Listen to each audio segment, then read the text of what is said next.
What's good? What's good, y'all? Welcome to the Gen TV podcast. As always, your boy Ease. Hey, A1 the sauce guy. And welcome to the show. Welcome to my shirt that A1 seems to have an issue with. I did not say that. I said I'm having mixed feelings about the shirt. That would be an issue. That's not an issue. It's just like like I said, I like the colors. I just think there's a lot happening. That's it. Okay. I mean, I didn't know you worked for a fashion company now, but see, you can't even make a comment. This was off air. Like this how we're starting the episode. No, I'm just saying. So much hostility. Like it's not you got so offended. Like this is what I mean. You start the hostility and then you get surprised when right. it was supposed to be just like a simple like the shirt is like I had like the colors on it. Just a lot going on. I'm a lot of personality. I get that. You are very much so. All right then. The shirt matches me. The shirt goes well. Compliments way me. to start off the episode, bro. You started it. I did not start it. You started. This was off air. We could have handled this off air. Nah, I want the people to see the real you. Right. The hater that you are. That's crazy. Anyways, man, let's get into our Facebook question. All right. We asked you guys on Facebook, can a straight man acknowledge another man is handsome? Ooh. What do you think before we get into the answers? I think so. Yeah. Yeah, I think a straight man can acknowledge another man is handsome. I think you definitely have to be cognizant of how far you go into detail. Like, you can't start talking about his succulent skin and the way his eyes glisten when the sunlight hits it. And nah, you can't start doing that shit. You gotta like. Okay, that was a lot. That's what I'm saying. You can't like go. I'm saying, but that you even went that far. I'm just saying, like I gotta let niggas know where the barrier stops. You feel me? Okay, like where the barrier is. All right. The first person, yes, LOL. I think people have a weird confusion of attraction and thinking someone is attractive. I think that's true. You could find someone attractive and not be attracted to them. You know what I mean? So I get that. Someone else wrote, it depends on the situation. What does it depend on? Like, what kind of situation you in, bro? Like, if you're better looking than him, like what is that? What does it depend on? I don't know. Like, you're out at a bar, you see a good looking guy. Yeah, he's guy. bad, but I'm better. Like, okay. Someone else wrote, only time a man struggles with that is when he's got some sort of insecurities. Most men that are comfortable with themselves can acknowledge if another man is handsome or not. Is this a man that said that? Yeah. It's pretty much all men commenting. It's not entirely true, man. Like, why not? I feel like because you could even just talk about like another man's accolades and it kind of seems like you're dick riding. You feel me? So it's like to talk about how attractive a person is, it's like, you kind of toe the line, you know? I feel like I could talk about how attractive another man is openly around like my close friends. Okay. But if like it's around a group of guys that like we're just acquaintances, I would never drop that another man is attractive. Like okay. Like like I can't be like, hey, look at Tom over there. Like he's a handsome guy around like niggas that don't know me. So you got to keep that shit in the closet. They got to be niggas that like know where I stand. You feel me? Like okay, but you got it. Like you got to bottle that with I gotta say it in my mind. You know, I gotta swallow that shit. Pause. Okay. Pause. Okay. All right. Pretty sure everyone can agree that Thor, Chris Hemsworth, is a handsome dude. That is a very handsome guy. Okay. The blonde. He's like what when people think of like an attractive American man. Yeah, like, he's not American, but like blonde hair, solid as fuck. Okay. I mean, I feel like the narrative for like attractive men it was Brad Pitt at one point, then it went to Channing Tatum, then now it's this guy, you know. So there's always that guy and that's in place. Some other guy wrote, no. Why is that? Like I mean, I think he's lying himself, you know what I mean? Like I think you can. Like I said, you can't go too far. Like girls, they can obviously go to like the full extreme. They could damn near like finger each other and wouldn't be considered gay, you know? But like I mean, I consider them gay. But yeah. But like for a guy, you definitely have to have certain boundaries. I think, you know, when you're grounded in your masculinity and like your sexual orientation, you can you definitely know who's good looking, whether you can admit it or not, as a man, when your girl's around you. Because like, if a real handsome guy is around your girl, you tighten up. You think so? I think so. I think you're like, you're on, like your radars start going off a little bit. Like, I mean, let me watch her to see what she does. It's like, you know how it is, I know for a fact if I'm out with the girl or my girl, and there's a really attractive woman near us, she keeps an eye on me to make sure I don't look at her. You know, I never understood like that logic because it's, to me, I don't know, like maybe I don't know. Maybe I just win people over with, like, my dazzling personality, you know. So like, I think that It's alright. It's alright, man. You know, so with that being like my strong suit, I'm like, you know, okay, there's a large percentage of guys out there that look better than me, maybe better fit, better like has better attraction. So like, to me, it's like, yo, she's gonna look like, be my guest. You feel me? Like, okay, go ahead, people watch, and then, you know, come back and look over here at this hunky stud over here. You know? Okay. All right, man. I mean, for example, right? Like, there was one time I went to a pool party with like one of my exes, and there was a girl there that was kind of like, I'm not gonna lie, she was bad, right? But was she better than your ex? I want to say that she just wasn't my body type. Like, she was really petite, you know, and but she wore some revealing stuff, and you are fucking messy. I am. Yeah, I am messy. Nah, but really, like, what a question, right? What a question. That's a fucking question. Nah, but she was just like, why would you ask that? Why would you ask that question? Nah, but nah. Clicks, baby. I want clicks. Nah, but she wasn't my body type. Like, what I'm attracted to. I mean, she was a very attractive girl though. Okay. But she was wearing some revealing stuff, and like, girls were like so super upset, you know, like, saying like, why would she wear that here? That's so disrespectful. Like, there's kids here, there's old people here. And it's like, no, she's just better looking than you, and like, you're upset at the fact that she's like more attractive than you. So you're picking at the fact of like what she's wearing. So my ex was like, yo, like, I saw my boyfriend looking, you know, and I don't care. And there's guys here that's catching my eye too. Like, says this while I'm right next to her, right? That would have been a fight. No, honestly, for bro. me, first of all, it's like, yo, my thing is like, yo, I know there's better looking guys on me, right? Than me, right? So it's like, yo, if we're out, and I don't want to know. Like, I don't want to know that you know. But that's the thing. I didn't care because I knew it. Yo, like, bro, looking at these niggas, I'm like, these niggas is like, no homo. Where's the boundary, man? Where's the boundary? No homo. They look like fucking like Instagram models. You feel me? Like, they're like attractive guys, you know. I don't even want to be at the type of party. I want the type of party where I'm the best looking guy. Right. Invite me to those places, all right? Nah, so like, I knew they were gonna catch her eye, and like, you know, I honestly respected it more with her just being so open about it, because it's like, yo, she knows that, not even to say like I was looking at the girl like disrespectfully, like, damn, like, you know, gawking over her and shit, but like, she knows that I did look at some point. I didn't even notice she noticed, but like, she noticed I looked, and I know that she was looking or had looked or had found some those guys attractive. But at the end of the day, there was a level of respect to where, like, you know, okay, you can't drool over it. You know what I mean? Yeah. It's a little glimpse. Yo, you know what my technique is, yo? What's up? I like to look at where I think they're gonna walk into. Really? So it's like, it's not even my fault. You already pre-planned. It's like, yo, if I see her walking that way, right, I'm gonna look that way. Already. So it's like, so when she gets into my like vision, right, it's like, boy, I didn't plan this. Bro, that's mad work, bro. I like that situation that I was in, because it's like, it really showed me the level of security that there is. You feel me? Like, yo, if there's a girl with a fat ass, no, I have no security. If there's a girl with a fat ass that's walking by, fuck it. Like, we're both gonna look and keep it pushing. I feel like, yo, to get upset that I'm looking at another chick, or you getting me getting upset that you're looking at another nigga, it's like, bro, that's mad work. Like, for what? Now it ruins my day. Like, we're at a nice cookout, it ruins my day that like you looked at this other nigga. That's what relationships are about. You're ruining your day. Shit, yo, if you're in a relationship and your day's not getting ruined, yo, that's not real. Bro, she's coming home with me at the end of the night. Like, it is what it is. Where's she going after? Huh? Where's she going after? That's a crazy statement. That's what I'm saying. You never know. That's a crazy statement. I guess, bro. To me, shit like that don't matter. Like, all right.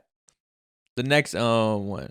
Nah, negative. The only compliment you can give another dude is he gets bitches.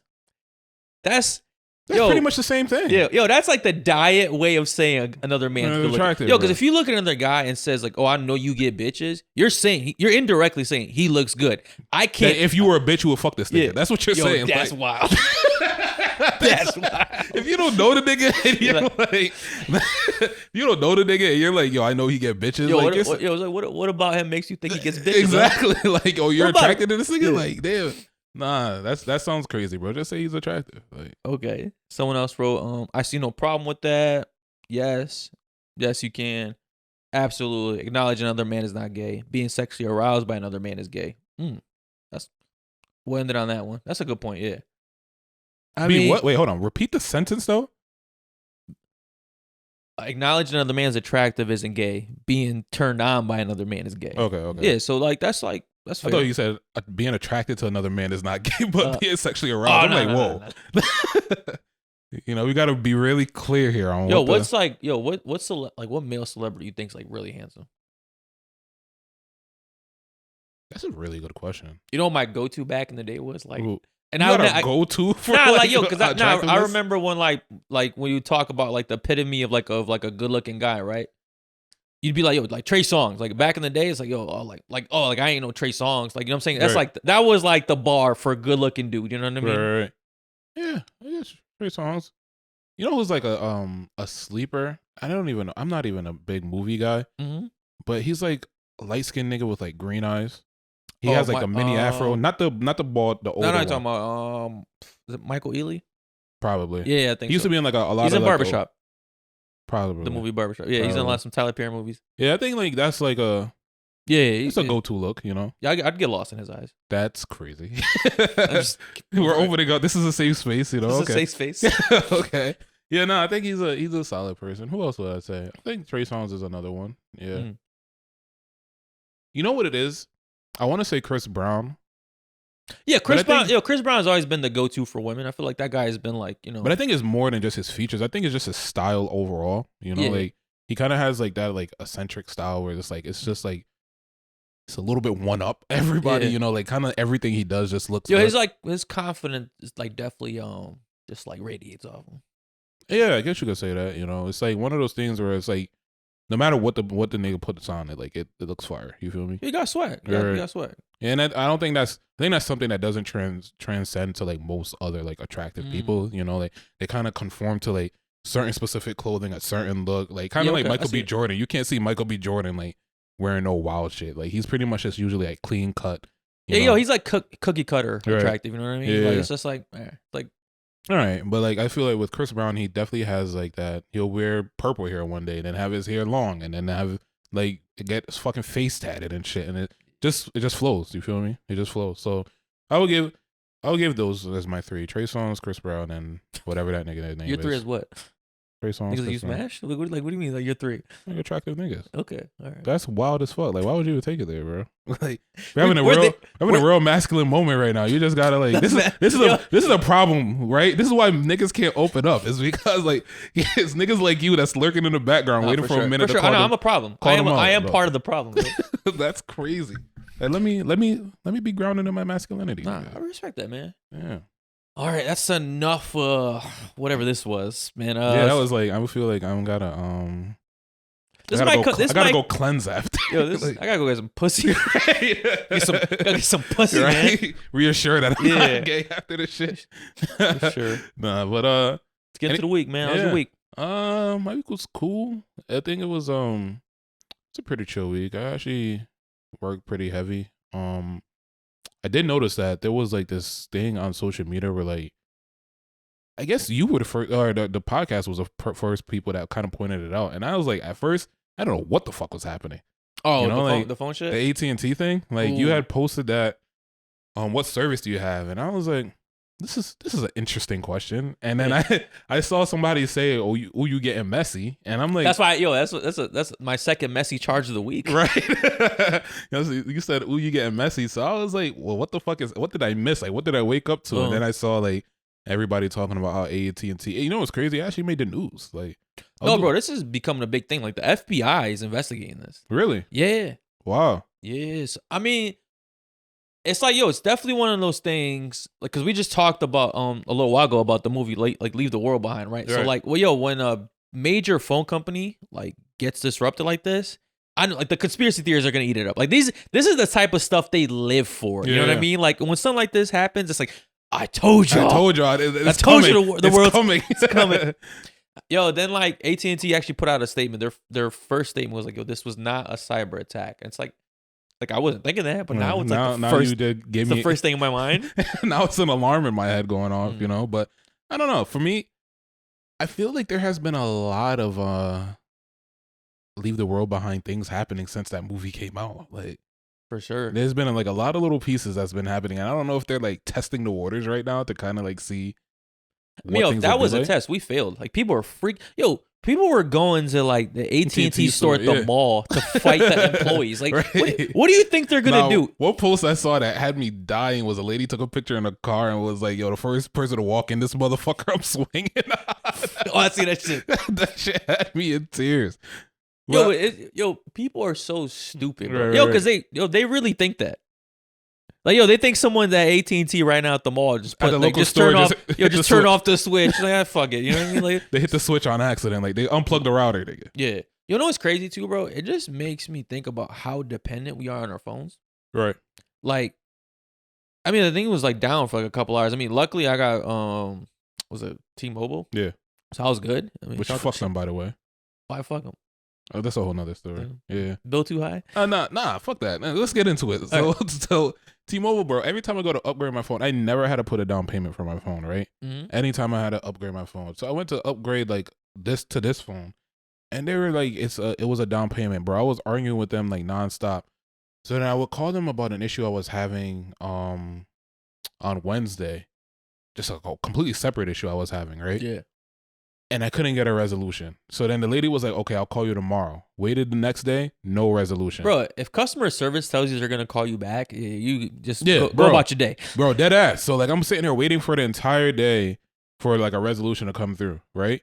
Okay. Nothing happened, right? You're an optimistic So guy. I called, spoke to the manager. Yo, when you call, they have no idea like what you're even calling about. Because like, it's like, there's no like they left a sticky note somewhere. No, she did. She left a note. Yeah. Oh, for real? She left a note. Okay. I made sure she left a note on the account. Nice. That worked out. So she called. She left a note.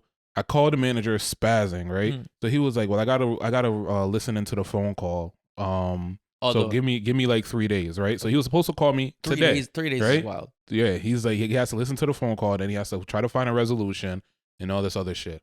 So then he calls me. So then he was like he was supposed to call me today. Today goes by, no fucking call again. So I called him livid now, right? So I'm like asking to speak to the manager's manager at this point, right? Like give me corporate, right? Give me corporate's number, man. Bro. That issue did not get resolved till just now. That was that phone call that I was that I had right before coming in here, bro. That was that fucking phone call. Like, okay, bro, it's fuck T-Mobile at this point. Like, honestly, I was thinking about going back to AT&T, but that whole little situation, bro. AT&T is expensive though. But I used to have AT&T before. Yeah, I had AT&T before Sprint and before T-Mobile, and I went over to T-Mobile. But after this whole situation this week, it got me. I don't know. AT&T looking kind of like rocky, but Verizon is like. I don't know. Verizon is like for rich niggas. You feel me? For like, real? You think? I thought it was funny. I always thought AT&T was for rich dudes. Really? Yeah. Nah. Bro, I was at Sprint. Okay. Sprint's not even a thing anymore. Yeah, Sprint's like the bottom of the barrel. That's like a step above Boost Mobile. Yeah, no, for sure. I'm not. Give me the cheapest plan, man. Give me the cheapest plan. I don't need to talk to that many people. Right. Like, but yeah, Sprint's no longer. But it's funny. I always thought AT&T was like as high as it got. Really? You thought Verizon? Yeah, I always thought Verizon was the highest. Like I always thought because like. Their plans tend to be a little bit more premium, and then they're covered. That's how I feel about AT&T. I feel like they're mad pricey. Right, but then I feel like they also have better coverage too. Okay. In comparison to everyone else, so like it kind of warranted them being expensive. Like I think AT&T is like expensive, but like not worth it. Not worth it. You know, like I left AT&T to go to T-Mobile because T-Mobile was having more coverage areas. Okay. Yo, what phone did you upgrade to? Huh? What phone did you upgrade to? No, I have the same phone. I thought you said I said my previous phone. Like the last time I had an issue, I only call T-Mobile whenever I have an issue. Okay. So I called T-Mobile initially to upgrade from the 10, I want to say, to this phone, right? I mean, they're like on 15 now? Yeah. Okay. Yeah, so I ended up leaving T-Mobile to upgrade. I ended up upgrading from the 10 to this phone, and I had an issue. So then that was the last time I had an issue, and they didn't resolve it. I feel like T-Mobile just gives you like bullshit fucking runaround answers, you know? Like they never really. I mean, I think that's every company nowadays, man. Like, I don't think you get resolution from anyone. Right. Anything. Nah, the world. Like they feel like customer service is like at an all-time low right now with everything. Bro, dead ass. Like I feel every time I call them, I mean, issue never really gets resolved. They always put you on somebody in India. Bro. It's always some guy in India. Like, can I just talk to someone in America about the situation that's going on in America? It is always an Indian person. Bro, like India's got like the customer service game on lock. Bro, that's because they work for pennies on a dollar. And in India, Indonesia, like all them places, like they work like they could pay them like a quarter of the amount that they pay us over here. But like I don't know, customer service is on the low because I had an issue with Uber fucking 2 weeks ago, right? Where a fucking rider gave me a 1 star because I didn't let her hit my vape. And the guy was like, oh, well, there's nothing we can do, and terminated the fucking chat between me. Now you can't even call like Uber customer service. You have to like do a message chat. That's the new things a lot of these companies are doing, which I even hate even more. Like now you can't call them. Like you gotta go like text or email. Yeah, you gotta text them or email them and shit. Half the time it's a bot. Right. It's not even a real person that you're like going back and forth with. Exactly, bro. And with Uber, you have to like, and I expect tips. and the fucked up thing is, bro, with Uber is that like, in order for you to get a live a representative, the issue has to be severe enough, or you have to reach a certain acceptance rating, which is essentially like you have to be a good driver. You have to be a perfect employee. You have to be a perfect employee to earn the privilege of speaking to somebody. Like, make it fucking make sense, bro. Like, what world are we living in? What world are we living in? The new world order. Like, this shit is out of control. Like, a customer service is at an all-time fucking law, and I feel like at the rate that it's going, bro, I think a lot of customers are gonna be very upset. Like, they're gonna bro, you're right. A lot of customers are gonna be very upset. But it's like, where do you go to? That's Twitter. the thing. What? Twitter.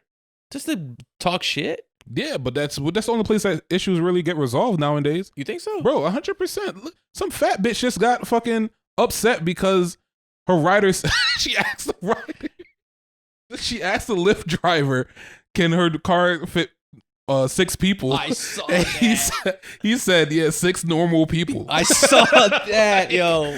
Like, imagine her calling the 1-800 number and explaining that to the representative. You think the representative would give a fuck? But no. She got 2 million people banding behind her in an uproar, so of course, like, she's gonna get a resolution. I'm not gonna lie to you. Big people, when they complain, y'all get shit done. Nah, it's the big women. Big niggas don't complain. It's the big women, bro. Remember like was it last year when like a big girl complained about like the airplane seats being? That's a valid concern, though. That's like, a valid concern. Come on, airlines. Like, at what point are we gonna like stop caring about the capacity levels, like how many people you could put on a plane versus like customers' comfortability levels? Like, bro, I sit on a plane, I got the front seat digging into my kneecaps, and I'm overlapping the person next to me at all points of times. Like, it's like, yo, come on, bro. Like, seats were never this small. You got to buy for. I think they've been that small. Yo, I think they've been that small, but you just got bigger. That might have been a hard truth just now. The both, yes. You think it's all the above? I think it's all of the above. I should fuck you up for a second. Hold on. Yeah. I mean, I did. Yeah. Yeah. Is it really the airlines? Yeah, fuck these airlines, or is it Popeyes? Nah, bro. It's fuck the airlines, my nigga. I feel like they're really like, I feel like they're really like packing condensing planes. Making planes much smaller than what they used to be. Like, okay. Remember at one point, like, maybe I'm wrong, but like they used to have like 3 rows. Like, when all of a sudden like the airlines only have like 2 rows now of seats. No, I mean, but that's like for international flights, it's 3 rows. For like domestic flights, it's typically just 2 rows. Really? Yeah. International flight, the planes for international flights are way bigger. They're 3 rows. Yeah. I don't know, man. I feel like I was able to sit on a plane comfortably. Now I can't even fucking sit on a plane comfortably. Like, I'm like, especially like United, Sprint, Spirit, and Frontier, bro. I can't ever sit in them comfortably ever, bro. Ever. Like, it would really take like JetBlue or American Airlines for me to like have a decent seat. Luxury. You fly luxury, bro. I don't. You know what I'm sick of, bro. Can we stop the fucking Spirit Airlines bash? No, fuck Spirit, bro. Spirit's they're fine. They're not Spirit fine, is bro. fine. They're man. not fine, nigga. I fuck with Spirit. They a la carte everything. Like, everything's a la carte. I do hate that. But I fuck with Spirit. No, bro. They fucking Spirit.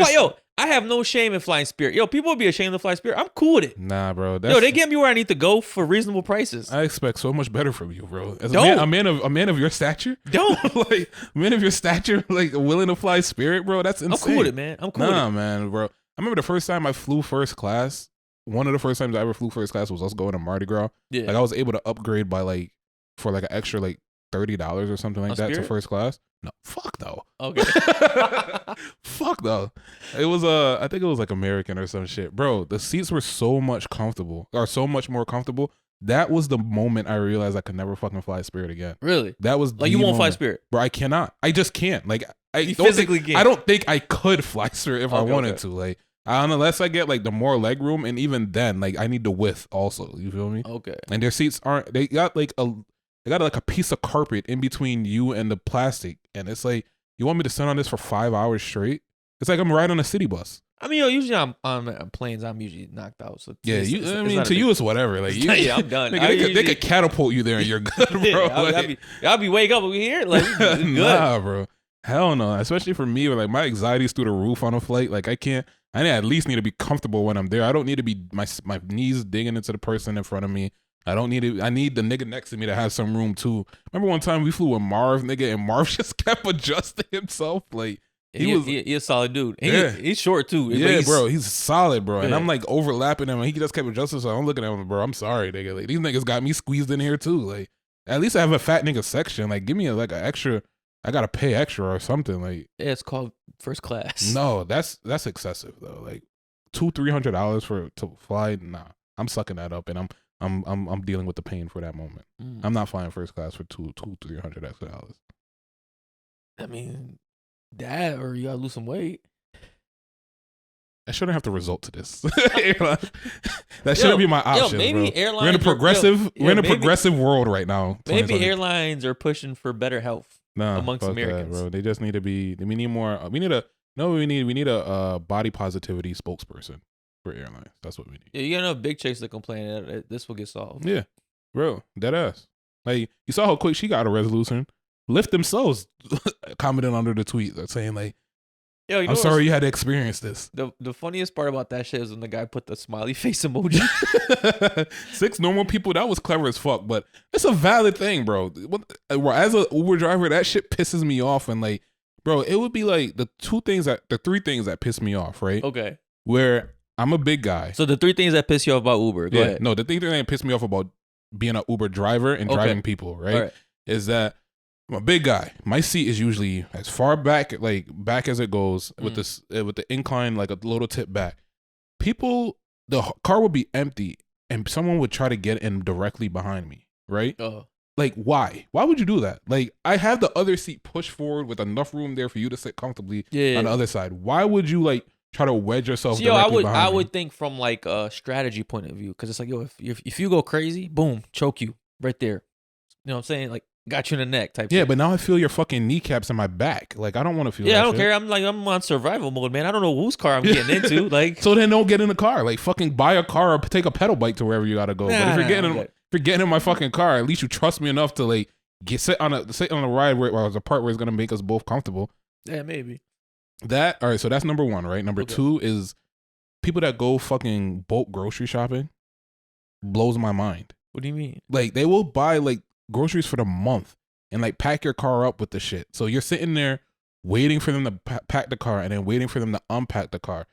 Why? Why fucking do this shit? Like, I mean, they don't got a car. Bro, ask a friend or somebody. Like, waste somebody else's time, but not like somebody that's actually doing this shit for I don't think most people have friends that like you could actually depend on for favors nowadays, man. Like that's that kind of shit's going away. You know why? You know it's funny. I think it's really going away because of phones. I feel like people are losing like human connections and real genuine friendships, and that's why you see that kind of stuff where you can't really ask people for favors because it's like we're not even cool like that. Like I'm cool with you, right. We're not cool like that. You know what I mean? Right. Because most people spend so much time on their phone nowadays, and like you just don't have that human to human interaction. Like think about all the shit like when you were younger, like that you would do with other people, that you just do by yourself now. You know what I mean? I mean that's a valid point. I don't think that should be your Uber driver's responsibility though. To take the burden of that shit. Like, you feel me? I'm getting paid while you pack the car, but I don't get paid while you unpack the car. So you could take 20 minutes to unpack this shit. And I'm literally sitting there like a sitting duck waiting. Can't accept a ride because your fucking ass got. I mean, it takes like what? 37 cans of fucking canned soup. A minute or 2 minutes? Bro, fuck that shit. Get in and get out. Like, it's a time game. You expect the tip? Bro, get in and get. I don't voice this to them, but I definitely annoyed. Like, bro, when people are annoyed, it's like very visible. Like, I mean, bro, it's most of the time it's not even like black folk. It's usually Indians. Like they're the main ones that do this shit. They'll go to like Costco's and like buy up all the Costco's and then pack your entire car. Bro, I'm just I don't know. I don't know. I'm provoked too. Like what? I'm confused. What was it? What was the triggering sentence for me to say? I don't know. Oh, that's why. Okay, like because most of the time they don't even speak English. That's what I'm saying. okay. Yeah. So, damn, I almost had to check myself. Like, where did that fucking inner racism come from?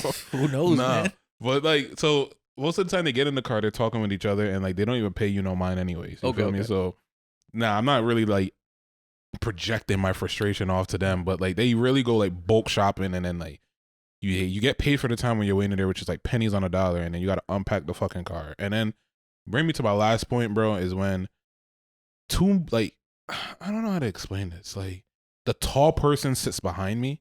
Also, I guess it kind of connects with like issue number 1. Okay, it's like with me being a tall guy already, it's like you want the shorter person sitting behind you. Essentially, like it would make more sense. Multiple people, right? Yo, do you let people sit in the front seat when you drive Uber? That grinds my gears, bro. Really? I ain't gonna lie to you too. That's another one too. But it only grinds my gears when I have like my bag in the front seat, or like I have like have my food in the front seat. You know, so like that like extra seat is like my office area. You feel me? Like maybe food there, maybe like my water there or something there, and it's like. When they have like extra people in the car, because Uber doesn't tell you how many people are getting in the car, you know, so it could be 1, it could be 4. So when they have too many people and I gotta like move this stuff and I'm unprepared, you know, it's like, damn, I gotta now get out the car, go put that shit in the trunk, and gotta figure out a place to put my food. So I mean, other than that, I mean, I don't really care. But if like nothing's in the front seat, I don't care. But yeah, I think it's like kind of awkward, like if they just choose to sit in the front for no reason. Like there's no like if it's just one person, they just sit in the front with you. Oh no, that's weird. That's weird as fuck. That's what I'm saying. No, I never had that shit. I mean, I do have like the drunk white bitches.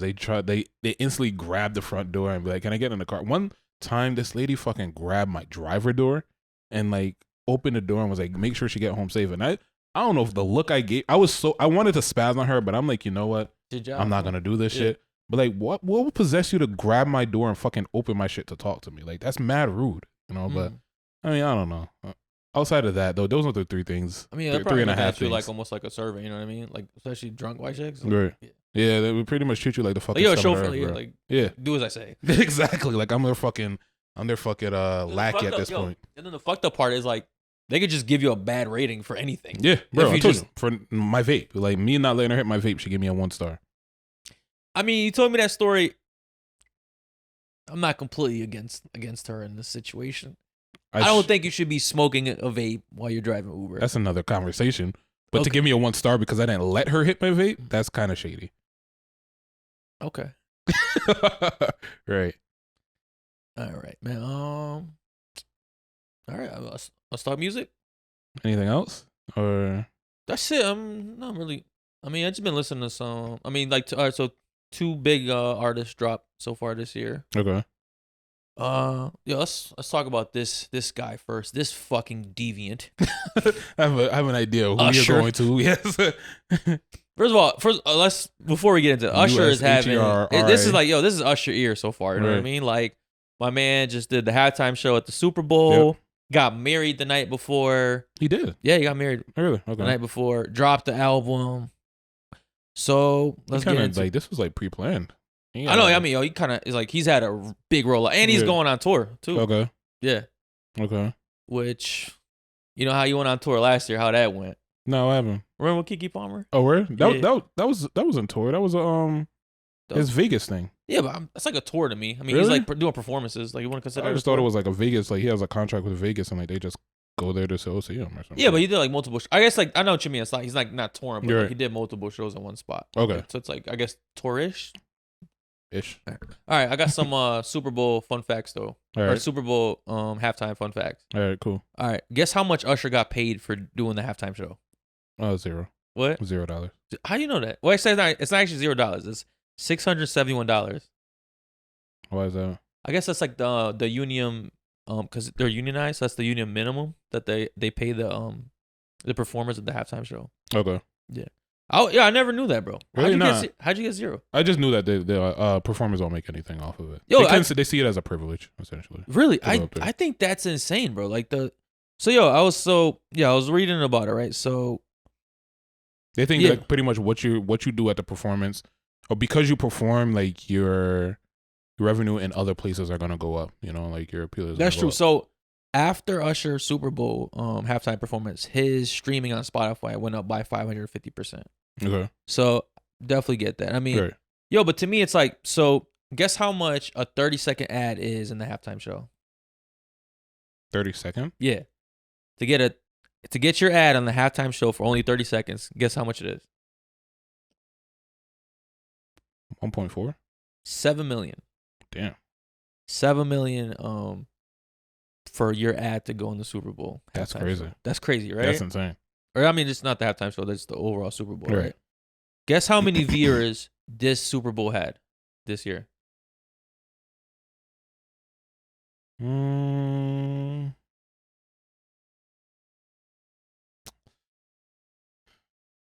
20 million? Do you even live in the real world? I don't know, bro. 123.7 million people watched this Super Really? Bowl. Yeah. The thing about that shit, like that many people, I don't know. I just feel like the Super Bowl, I get the exposure part of it, but I feel like they're He said, making. "Do I even live in a real world?" Like, I didn't think that many niggas was tuning in and like. Okay, that's like, bro, that's like almost like an average like cowboy game at this Really? point. They get that many views, but it's Okay. like, yeah, I just think I don't know, when you're making that much money, like to only pay an artist and exposure is kind of crazy to me. I mean, at least $1 million.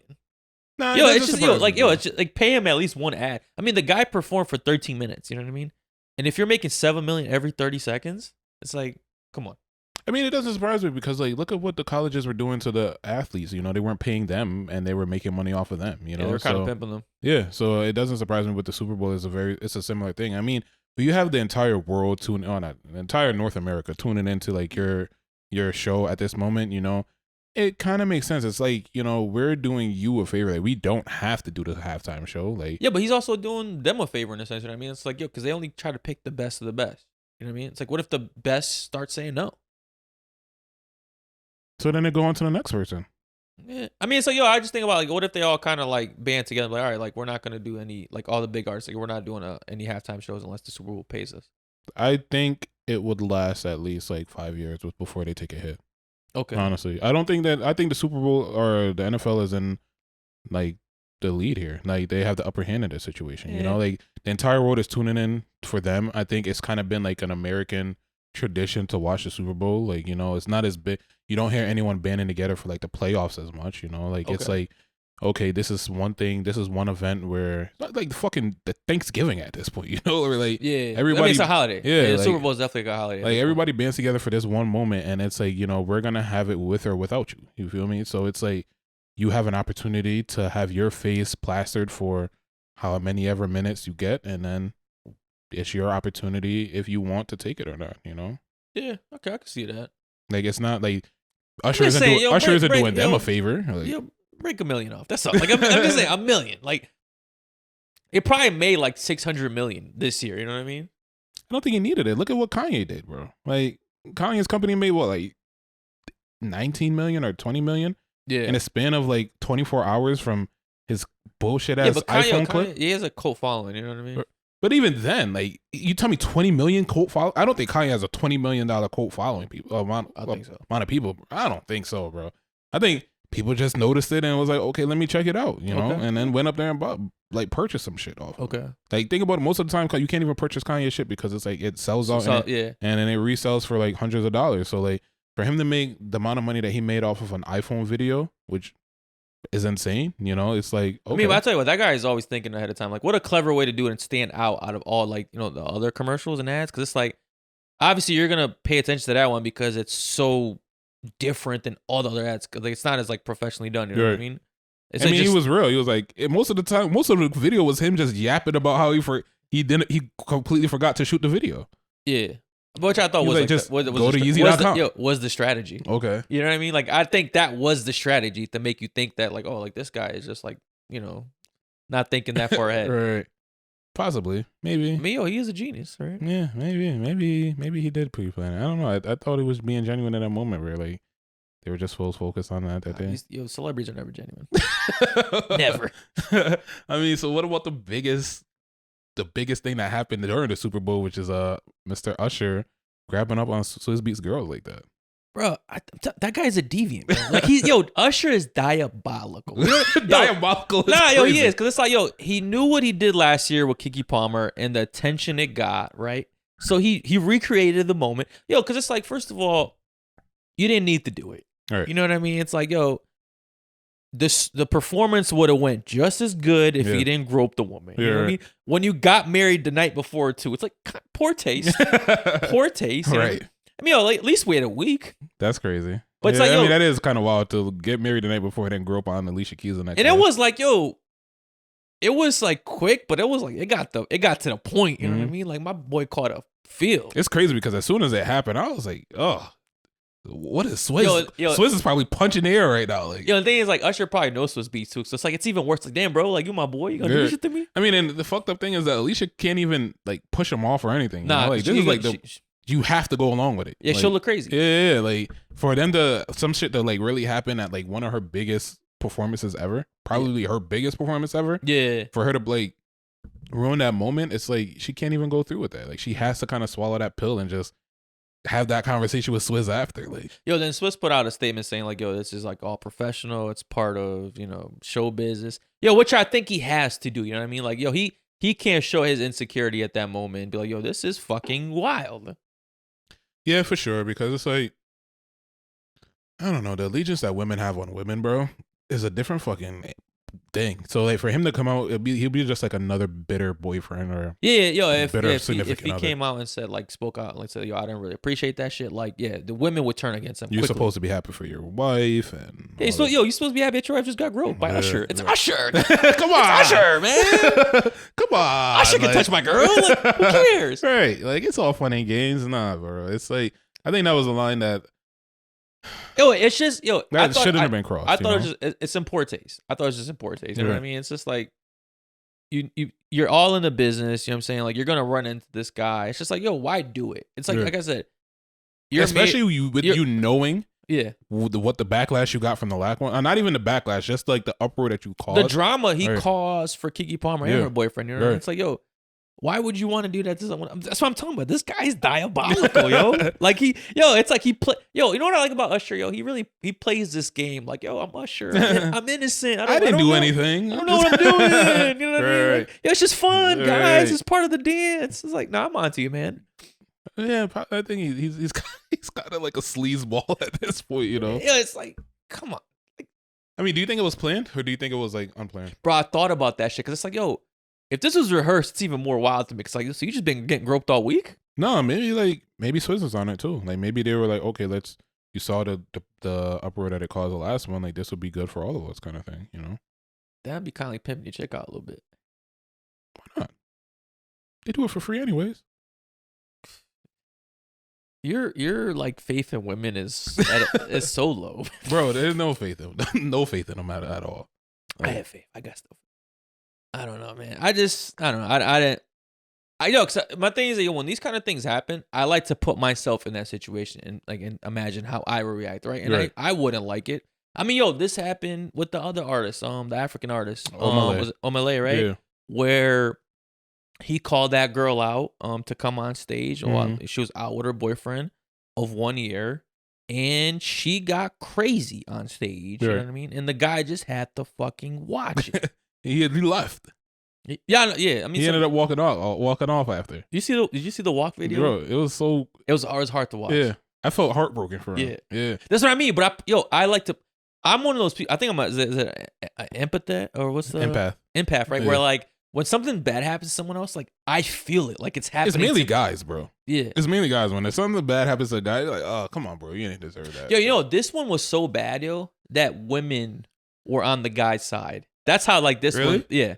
I didn't see that. Oh no, I seen, bro. A majority of women like were like, like she crossed the line. Really? That's when women turned their back on another woman. That's how she fucked up big. You know what I'm saying? I don't know, bro. And it sucks because like I don't even know if I could have real emotion for it because I feel like too often we see like these skits happening. Like I don't. Part of me is like, a lot of it's performative nowadays. You know what I mean? Exactly. If that's a skit. Those are actors. But bro, it possibly is. Maybe those are like his friends or some shit, Omah Lay's friends, and once again they came together with this plan of like, let's just do this and get a reaction out of it, and then it blew up, So I don't know. I hope so, bro. I hope that's the real truth. I don't know, bro. It's this didn't happen to another man, bro. Just like the whole the bringing like McDonald's for one child with like when the baby mother has like 4 other kids, that was a skit. The what other one was a skit? It was a few other ones that are like similar situations to that. The Cheesecake Factory thing, I think that was a skit. No, that was real. That was real for sure. That was real. Yeah. I think I'm sorry that. No, that was real because she made a response video and looked even crazier. Okay, maybe that was real, right? But then the one where the guy brought the girl to what was it, Outback or some shit like that recently. Okay, and apparently that's a skit because he did another video very similar before that. So you remember the oyster girl? Mm-hmm. That was real. That was real too? Yeah, the oyster one was real. Okay. So, but it's like, these things like the waters are becoming murky, like everyone's looking for like an opportunity to kind of pop at this point. To go viral. And yeah. So it's like, it's hard for me to have like a true reaction behind it because it's like, all right, let's play along, right? Let's play along. I don't want to get pimped. That's what it is. I don't want to get bamboozled. But for entertainment purposes, right? Let's act like this one's real. Okay. Would you, if your girl goes on stage with an artist and does something like that? I mean, it might be her favorite artist. Like, are you taking her back? Your girl just got dry humped by her favorite artist on stage in front of thousands of people. Are y'all together afterwards?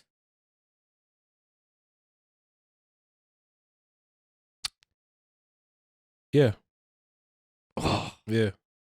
You disappoint me every chance you get, A1. Here's why, right? Here's why, right?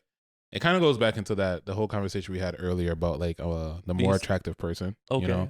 And it's like, for me, is the act disrespectful? Yes, right? But I know for sure that like the likelihood of like anything progressing beyond them is like very slim. It's like for entertainment purposes.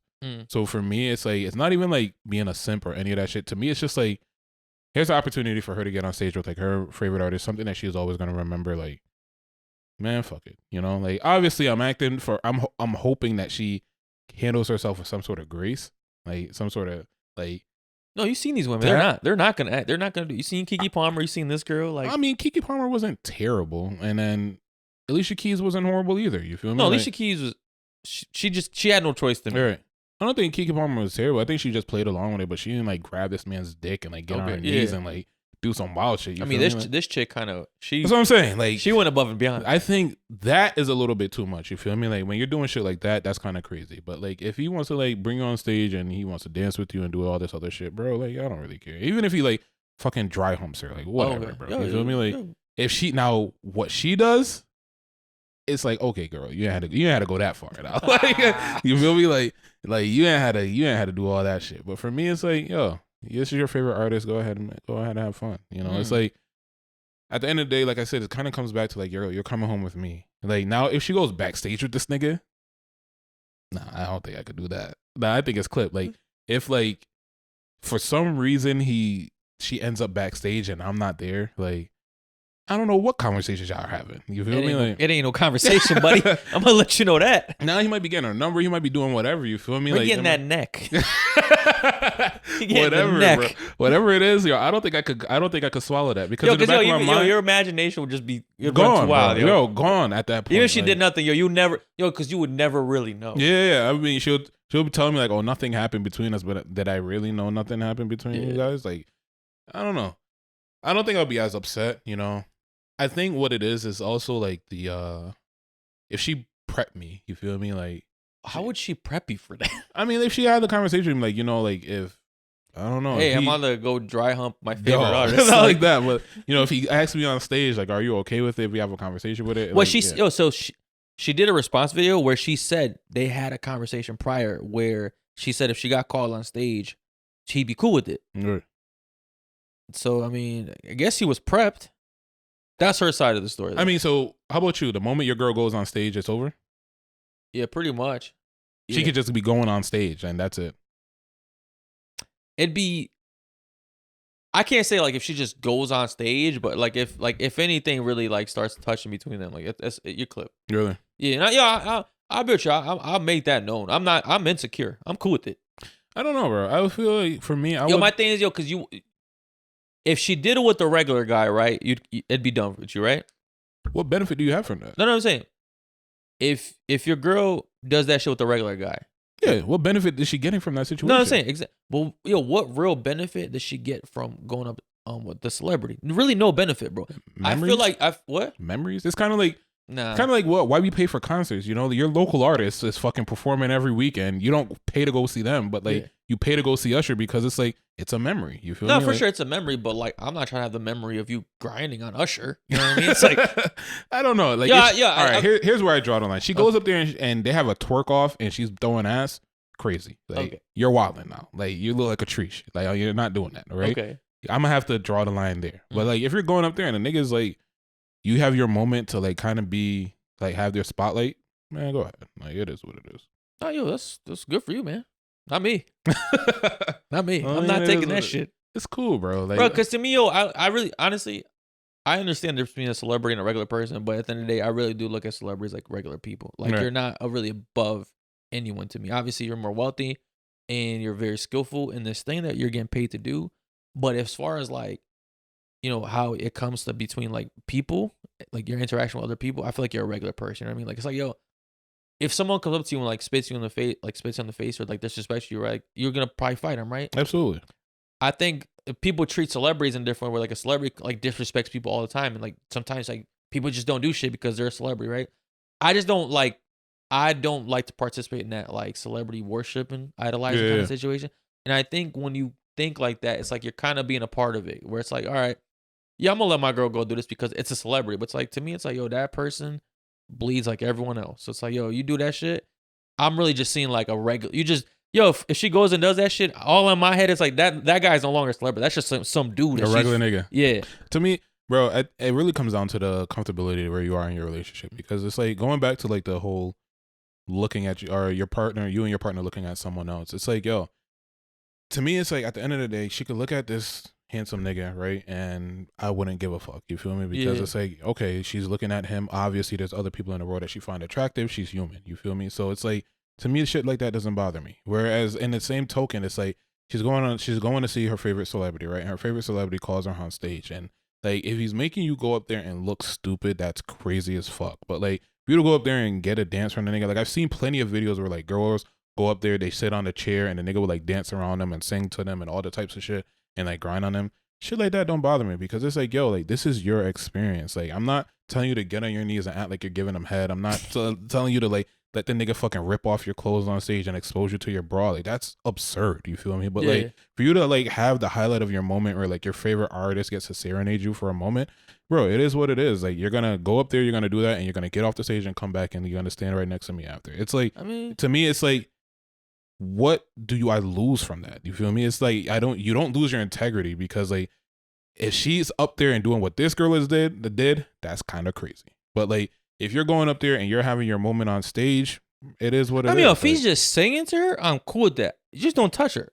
You could touch her, you could grind on her, you could do whatever. Like you even get into a little dry hump, but don't disrespect. The dry humping is disrespect. No, that's disrespect. Disrespect, bro. Some of these niggas be like kissing these girls on the mouth and fucking like taking off their ripping that's their ultimate shirts. Disrespect. Dry humping your girl on stage is disrespect. He has to put on a performance, nigga. Then pick somebody else's girl.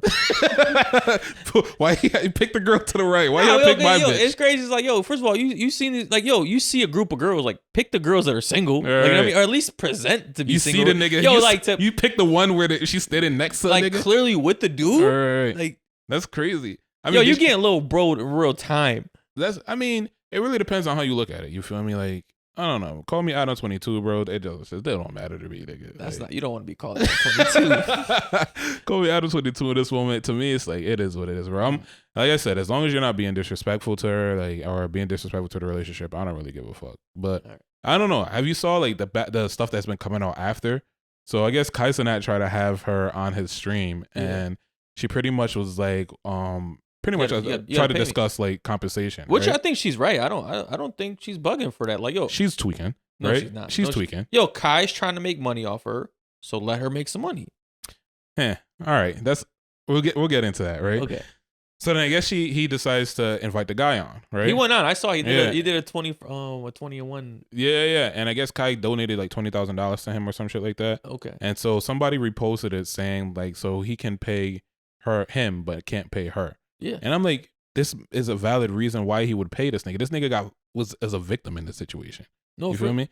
But like, whereas for her, like she's coming on and she's looking for like, she wants payment off of that. Like we don't pay niggas to come on our podcast. You feel me? And it's like the same thing. You feel me? Like it's an opportunity for you to come on and explain your platform, like explain your side. No, I get that. But at that point, like, what is explaining her side really gonna do for her, right? Like, people have made up their mind. The same shit that she took the phone out and recorded. Exactly. And that did nothing for her, right? The thing is like, Kai Cenat's, audience is mainly younger men, right? And sometimes a lot of younger men nowadays, right, like can be incels, they can hate women, and like that's just part of what it is, right? Her coming on his show would have done even worse for her. Because first of all, she's wrong, right? She's not, and she didn't take accountability in her own response. Not at all. So she's not going to take accountability if she goes on Kai's show, right? So it's only going to get worse for her. So if it's going to get worse for her and it's going to do Kai well, you might as well make money off it. I think he could have gave her like 10 racks, which is nothing to him. Because he's probably going to make $100K. I don't think he should have paid her. Are you paying her for her mishaps? No. That's insane, bro. But you're looking, it's not the mishaps, right? It's the entertainment value. That there's a reason Kai reached out to her first. Right. He wants the exclusive story. Right? Probably, yeah. Which is worth something. No, because he could have just reacted to it, and it would have been it would have had the same value. No, because getting the actual person that the story is happening with, I think, has more value than Kai just reacting to it. Which is why he could have reacted to it and made money. Which is why he tried to do it, because he could have just reacted to it, which he did initially, right? But then he's like, fuck it, let me try to get this girl. All right, she dubbed me essentially.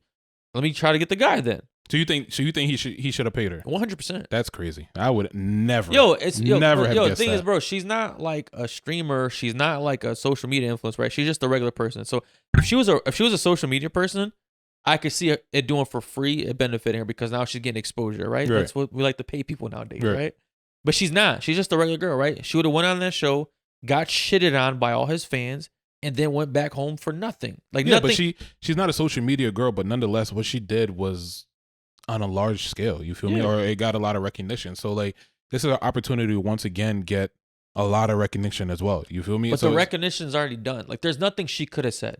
I mean, obviously there's nothing she could have said, but that's what I'm saying. And at least profit off it because that's what Kai's doing.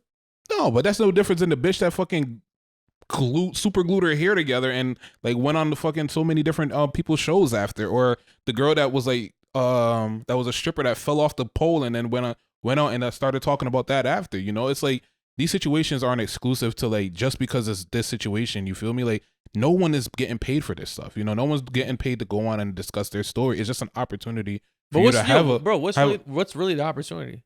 An opportunity for her to have a larger platform to discuss the situation. But she doesn't want to. Like what platform does she really need? I mean, she don't need a platform. None of these people need a platform. Yeah. But once again, as a platform, right? Like we're a platform, right? So obviously if something happens locally or that catches our eye and we want the person to come up there, we're going to propose to them like, hey, why don't you come on as an opportunity to explain your story? They could easily take their phone out and record the story as well, but it's also better to have it on a specific platform and also a structured explanation as well, where there could be dialogue between the two people. Because she could went up there, she made herself look like a worse fool. You feel me? Like, I think she saved herself. She went on Kai's show, it would have been so much worse. I could agree with you with that. It probably would have been 10 times worse because no one's gonna agree with her in terms of like her reasoning behind it or any of that shit. But I think the bottom line is like her getting paid for it is the part that blows me. You don't think 10 racks has been okay? Bro, I think $1 would have been OD, bro. You're bugging, yo. Her to get paid for that shit is crazy. Like, I think it makes sense. Nah, absolutely. I think more of these people should start doing that shit. You're giving these celebrities, right, free content, free money for what? So they can make millions off you for nothing? That's crazy to me. I mean, but why would he pay her for her to come on and discuss her story? When I could just talk about your story? But Kai wants this. I could understand if she reached out to Kai, right? Like, let me get on your show so I can explain my side of the story, right? That wouldn't make sense for me, for her to be like, I want you to pay me though, even though I'm reaching out to you. That doesn't make sense. Kai's reaching out to her because he sees the value in her, right? Because he sees this is going to translate to money. Right. Possibly, bro. To me, I don't think he should have paid her. I think he did right. Well, he by didn't not, pay her. I think he did right by not paying her, and I think he did right by giving. I think she made the right choice. I think she made the right choice by saying no when he said not to pay her. That's fine. That's fine. I think she was definitely she's trying to seize that as an opportunity for it come up, and I don't think that's the right opportunity for that. What other opportunity would have been? Like that's it. Like that's the only opportunity. Create a fucking YouTube channel after this shit. Something like do something else. You feel me? But like to see this as an opportunity for you to get compensated for a situation, for you to come up and talk about it, that's crazy. Now for him to donate the money to this nigga, like that makes more sense to me. You feel me? Like okay, like nigga, you're the victim in here. Like now you have something to lose. Like you're already the world is looking at you as you being kind of like a sucker, essentially, right? And now you're coming on my platform to like have an opportunity to speak your side and speak your piece of it. You have a little bit more to lose because now you can either look like more of a sucker or you can look like more of a victim. You feel me? Like you have an opportunity to kind of voice your stuff. I mean, he's definitely milking the victim card. Huh? He's definitely milking the victim card. I mean, he is. He rightfully so. Like, bro, rightfully so. I mean, man up, man. This happened 3 days ago, man. Shit happens every day. Nah, fuck that. It's getting played every day, bro. I think the way Kai did it was perfect. He paid a nigga $20,000 to come on, which was. I think he paid him to be petty. I think so, and I'm rightfully so. Rightfully fucking so. Woman hater. Not a woman hater. I just don't agree with their bullshit, honestly. No, I think she was right for asking for money. I think more people should do it. Really? I think you should stop letting these celebrities benefit off you with no gain on for you. We're gonna have to agree to disagree. We always do. All right, man. Let's get back into Usher's album. Okay. So Usher's new album, Coming Home, 20 tracks, couple features. How you feeling about it? 20 trash. That's what it 20 was. trash? Yeah. You're bugging. Yeah, bro. All 20 tracks suck? Bro, not one song stuck out to me. You didn't listen to it? I did listen to it. You didn't listen to the whole album? I did listen to the whole album. So you think the whole album sucked? I don't think the album was I don't think it was all right. Let me rephrase this. Okay. Not trash. Okay. It just wasn't anything to write home about. Really? Yeah.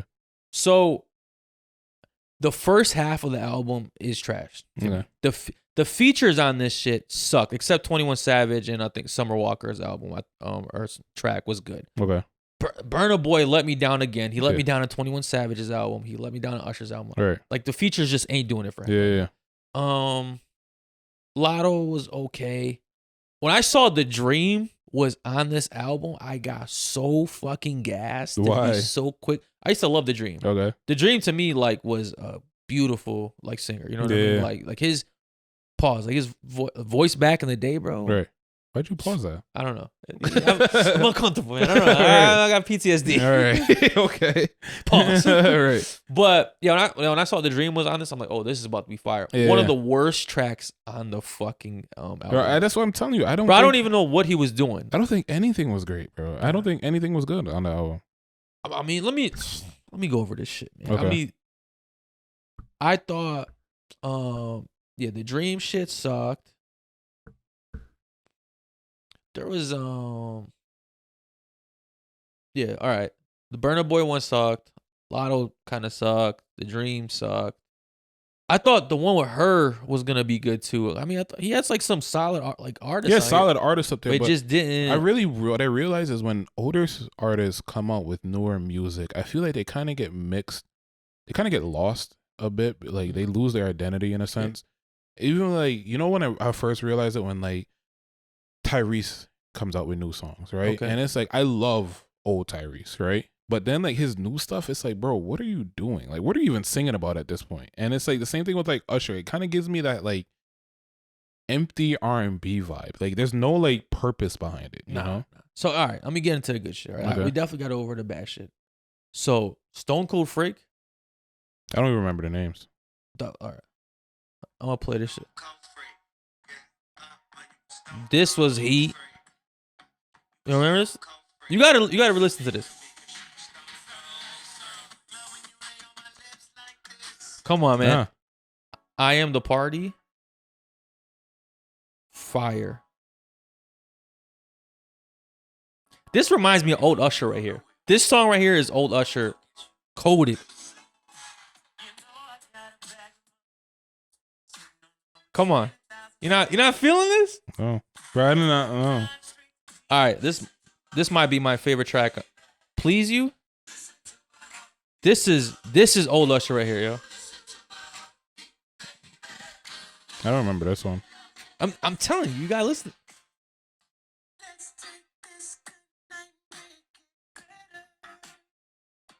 That reminds me of Superstar.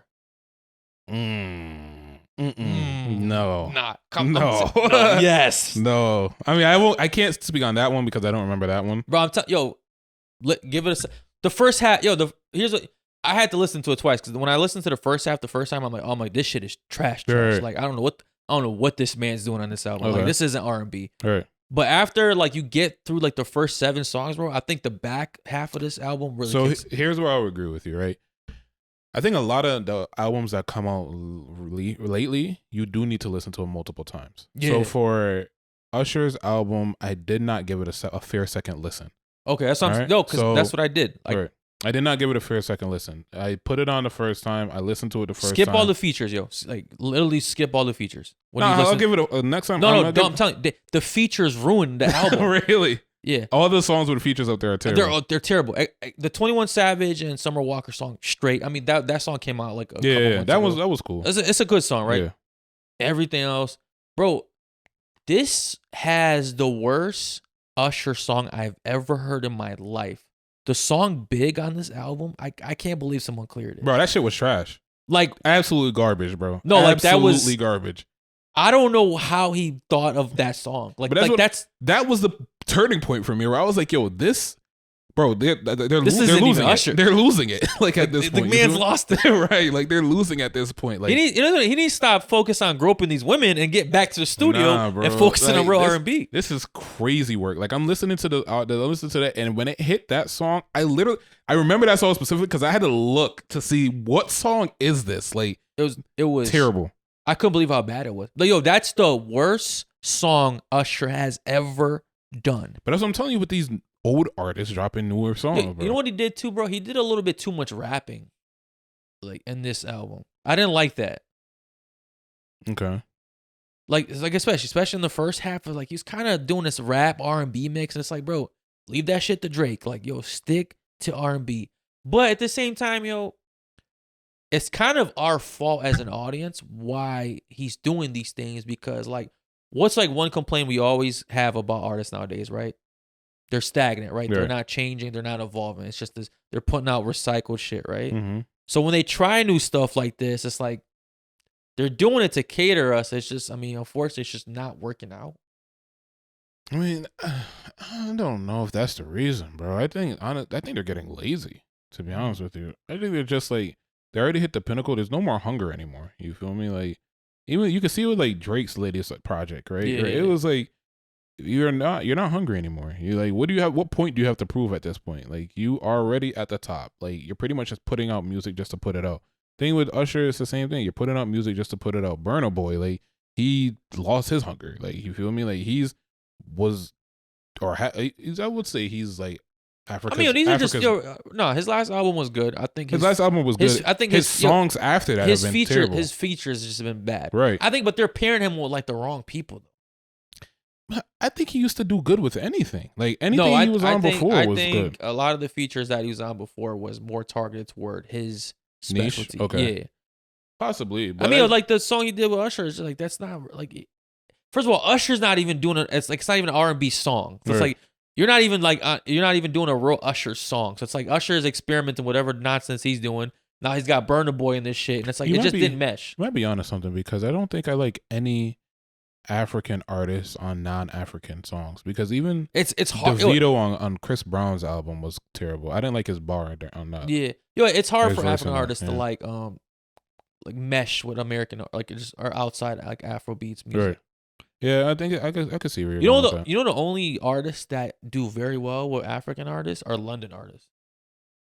Yeah, I can see that. But the Afrobeats is kind of imprinted in like their music anyway. Exactly. But like they do very well. I feel like they make a lot of good music together. I can see that for sure. I mean, most of them are from London or bounce between Africa and London. Yeah. So that makes sense. But to me, bro, rating Usher's album 4.5. Bro, 4.5 is crazy. But I mean, that's what you. Usher's album to me is a terrible, great album. because like I said, the first half is literally terrible. Like some of the worst music I've ever heard in my life. Right.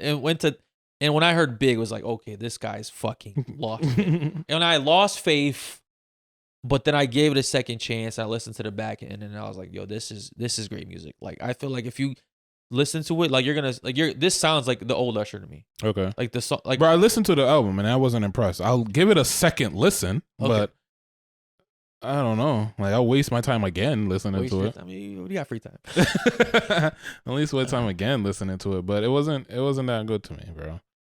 Nah, yo, I got some songs on that shit. I could definitely picture myself doing some real making love too. Really? Yeah. I mean, I guess to me, I don't know. I think music as a whole is just like it's been a rough year, like for the last 2 years for like music as a whole. I just think. I mean, the year's early. I thought 21 Savage album was pretty good. I thought it was a good start. Does it have good replay values? Yeah, I'm still rocking it. I mean, Kanye and Ty Dolla $ign just dropped too. Right. Vultures Volume 1. What'd you think of that? Initially, I gave it a 6. Okay. After, I would say it's about like a 7.5. Damn, that's pretty. I didn't. Man, I'm really torn, bro. I've given it 2 listens so far.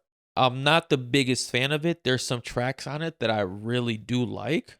Really, I've been that has been on repeat since. Really, bro, daily. So multiple times a day. I'll tell you my favorite tracks. Before you even tell me yours, right? Okay. Mine's is number 1, Carnival. All right, okay, we're on the same page. Number 1 is fucking Carnival. Carnival might be song of the year. Yeah, bro. If that shit, white people love chant music, right? If that shit catches a fucking club, that gave me UK vibes too, bro. That gave me that. Like, yo, I could see that being played at a soccer stadium. That reminds crazy. me of okay. Oh, the Mardi Gras shit.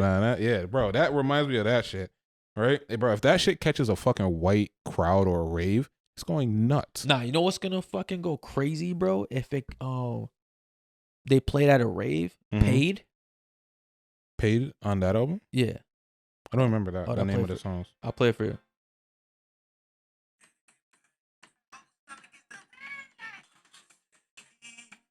You like that song? No, I hate this song, but like this is like a house music track. You know what I'm saying? That's what when I first listened to it, I'm like, oh, this is, I thought this was kind of a house music imprinted like hip hop album. No, for sure. It wasn't that like it wasn't a rap album to me. No, for sure. I think it was like more house music ish. Yeah, you know, like it gave me more house music. It's Zara. What's that other one? Zara H&M vibes. Like that's what that gave me. You know, but I think that I think the album was a good album, bro. I think there was that. It was Carnival and it's Back to Me. Those are like my 2 favorite songs on that. Oh, with Freddie Gibbs. I don't know. He spazzed on that shit. Freddie Gibbs spazzed on that shit. Yeah. Yeah, that one. Yeah. First of all, he's the only one that actually rapped on this album to me. He killed it. Freddie Gibbs killed that shit. Bro, it was crazy. I thought I've been killing that shit. I thought most of the feature. I thought Quavo was weak. Weak as fuck. Dirk was okay. He had his daughter on there. The album, that song itself wasn't that good. I thought it was pretty cool though, just to have your daughter. I think it was trendy. I'm saying, but just to have your daughter on this, that's pretty dope. I think he could have kept her off. Jeez, he could have kept her off, bro. Drake did it. Fucking Beyonce did it. Now he's doing it. Well, watch when you get a kid one day, man. Man, fuck these kids. I thought Vultures was fire. Vultures was, I'm torn about Vultures, right? Okay. Like I really like Vultures. I like it because it leads up to Carnival. That was the perfect transition. Yeah, I like it because it leads up to Carnival, but Vultures is like I think he got a lot of songs. Okay, so he has like that's my second favorite song. He has some lows in there, and then his lows were low. Yeah, his lows were low. His lows were Usher low. No.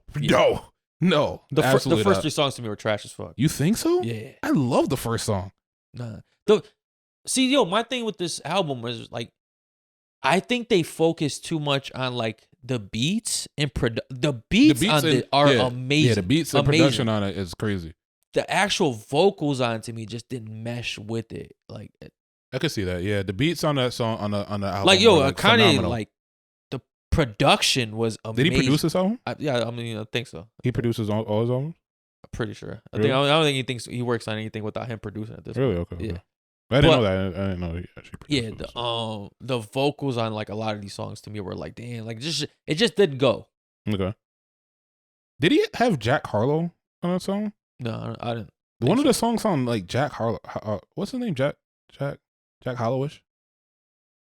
Jack Harlow? Jack Harlow. Yeah, Jack Harlowish. You okay? Yeah, I couldn't remember his name, bro. My favorite song is Do It. Do it. What's the The name? one with Nipsey in the beginning, and then YG. It's pretty much This one. That one sounds like fucking. What's the name, bro? That's the one that sounds like Jack Harlow to me. the first person. That sounds like a Jack Harlow type of song. Oh, okay. I must say that's Nipsey. I don't know. I think that's YG at the end. Really? Yeah. It sounds like a Jack Harlow type. That's my beat. favorite song. You telling me you can't see him up there? You could see Jack Harlow. Jack Harlow's like, you could put him in anything, man. Really?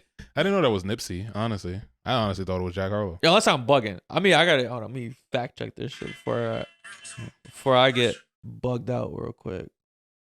You mean it might be? I could be wrong. Niggas are probably gonna say that I'm fucking tweaking for thinking it's Jack. Let me see. Side down. I think that gave me like a real like. It fed me like all of the other stuff that Jack's been doing before. You know. What do you mean? Like his music wise, like it seemed like it reminded me of something that I've heard from him before. Really? Yeah. Actually, crazy thing is I hate the chorus of that song. I don't. That song's a dub to me. I fucking Really? love that shit. Yeah. I feel like we just like different. We always like the opposite songs. Bro. Yeah. I mean, yo, this album to me, like the album was like a 5 to me. I just didn't think there was enough Really? good songs. And what would you give Usher's? That's a tough one for me. This, like I said, it's a terrible good album, yo. Like A complete project. I'll give it a 6.5. Crazy as fuck. Nah. Crazy. Usher's album has way more replay value than this. replay, Bro, yeah. I've been literally bumping this every day. Maybe I'm the weird one, right? I've been literally playing this every day multiple times a day. Like, same thing about Usher. Yo, in the mornings, R&B drives to me to work.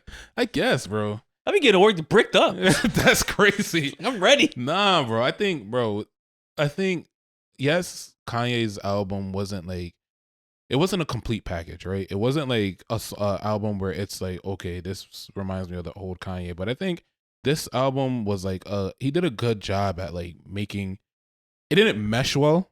I think he made good solo songs, you know? Okay. Some of the songs weren't as good as others, but I think the ones that were good were big enough to bump it up to 7.5. No, I think the good songs are good. I think the good songs are great. Carnival, Yeah. Do It, like amazing. Back to Me is like Carnival and Back to Me hold this album together to me. No, I'm not disagreeing with that.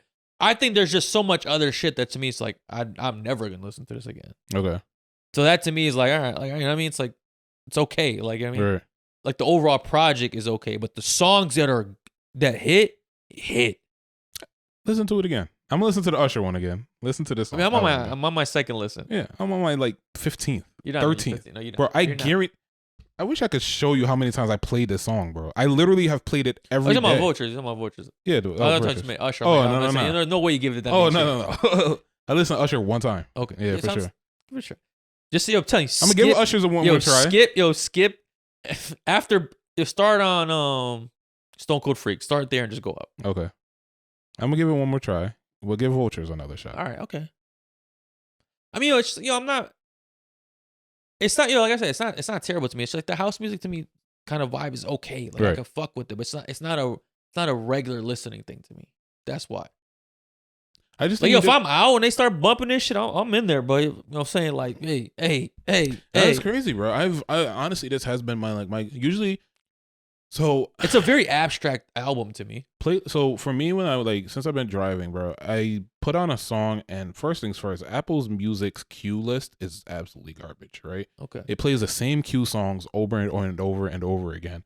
So I usually pick an album and just rock with that album and just have that be kind of like the album of the day or the thing that's playing in the background. Something that's not too vulgar, because you never know who's getting in the car. Okay. This has been a go-to or multiple people have been telling me like turn this up, or this song is fire, or you're listening to Vultures, this is a banger song, like a banger album, bro.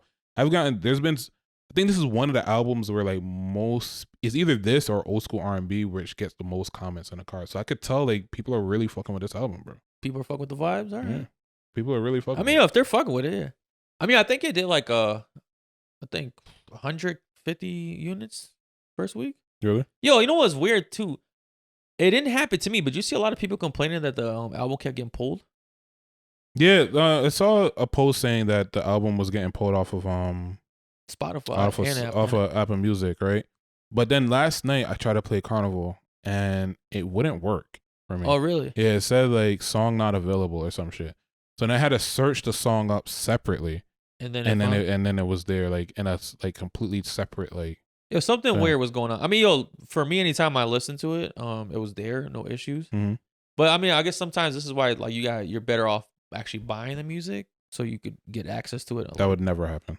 You never No. You never buy music again? No, absolutely not. I'm mad as fuck. I gotta pay for Apple Music every month, but like. No, I think having an iPhone and Apple Music not being free to me is why I actually choose Spotify over it. Really? Yeah, like paying for Apple Music while having an iPhone is insane to me. How much is Spotify? What? How much is Spotify? I think like $15 or something like that month.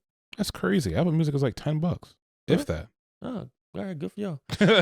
No, actually, I'm lying. It might be $10. It might be $10. It's not. It's like I think like a solid number. Like, okay. Yeah, $15 is excessive. But I was honestly contemplating switching over to Spotify. Only reason being is because I'm tired of Apple Music's lineups. Like it's fucking terrible, bro. It literally does March Madness every single time. Like every single song I pick, March Madness is in the lineup. It's a great song. Bro, it's great, but I'm tired of hearing it. Like I'm tired of hearing that. I'm tired of hearing No Guidance. I'm tired of hearing the fucking Back to Sleep. I'm tired bro. It's like the same songs every single time. No matter what you pick. If you pick is there like a Rap Caviar on Apple Music? I don't even know. No. I don't think so. Jeez. So sorry for you. What's Rap Caviar? On Spotify, obviously the better music app here. Okay. I'm not disputing that. No, you shouldn't. Okay. There's nothing to dispute. Okay. Proofs in the pudding. Right. But Rap Caviar is like it's kind of like a playlist that Spotify picks, like, and it just puts a bunch of like rap music in it. But it's like new music. So it's like that's like sometimes like if I don't want to listen to like what I typically listen to, I just put on Rap Caviar and I just get put on to like a bunch of new songs, new artists. I mean, they do have like But they have like these playlists for like everything. Like they'll have like a dance hall one, a R&B one, like new R&B, old R&B. I think they have something similar. I don't explore it too much, but they have like they have the top 100 for the US. They have top 100 for the world. Then they have like notifications whenever new music gets dropped. But I don't explore the app too much. I'm sure they have something similar, but I don't know. All right. Yeah, I'm not too sure. All right, cool. But to me, I think Vultures was a pretty decent album. It's definitely earned my like replay value token. I'll give it another shot. I've honestly listened to Vultures more than I've listened to 21 Savage album at this point. Okay.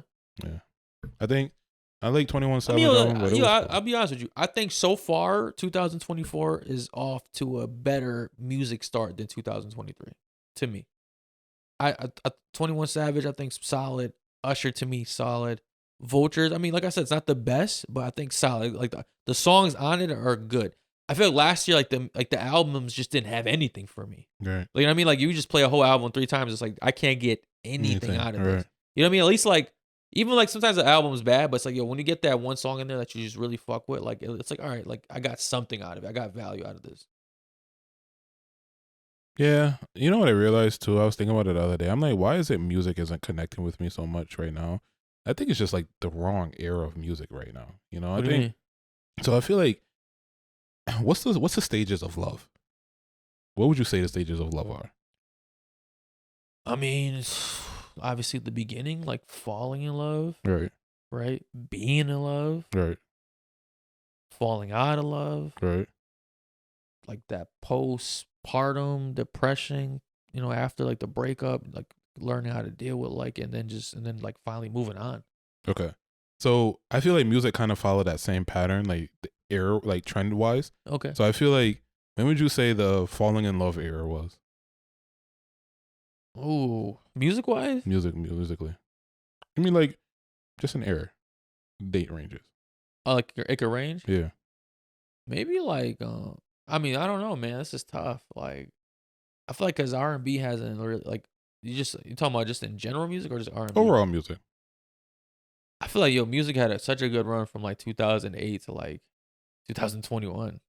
I'm gonna back it up even further. I think like music was like in its falling in love stages or falling into love stages was maybe up until like the early 2000s, right? And then I feel like it's been in its love stages like after early 2000s. I mean, you could go through so many like so many things, or like you know what I'm saying, like Lil Wayne's run, you know what I'm saying, like because there was like at that there was a point where in music where like it was just nonstop good music. No, I'm not even talking about good music. I'm talking about just like the sound of music. Like I feel like more people were talking about being in love up until like the 2000s, right? Okay, and then most people were talking about actually loving the person like after 2000s, right?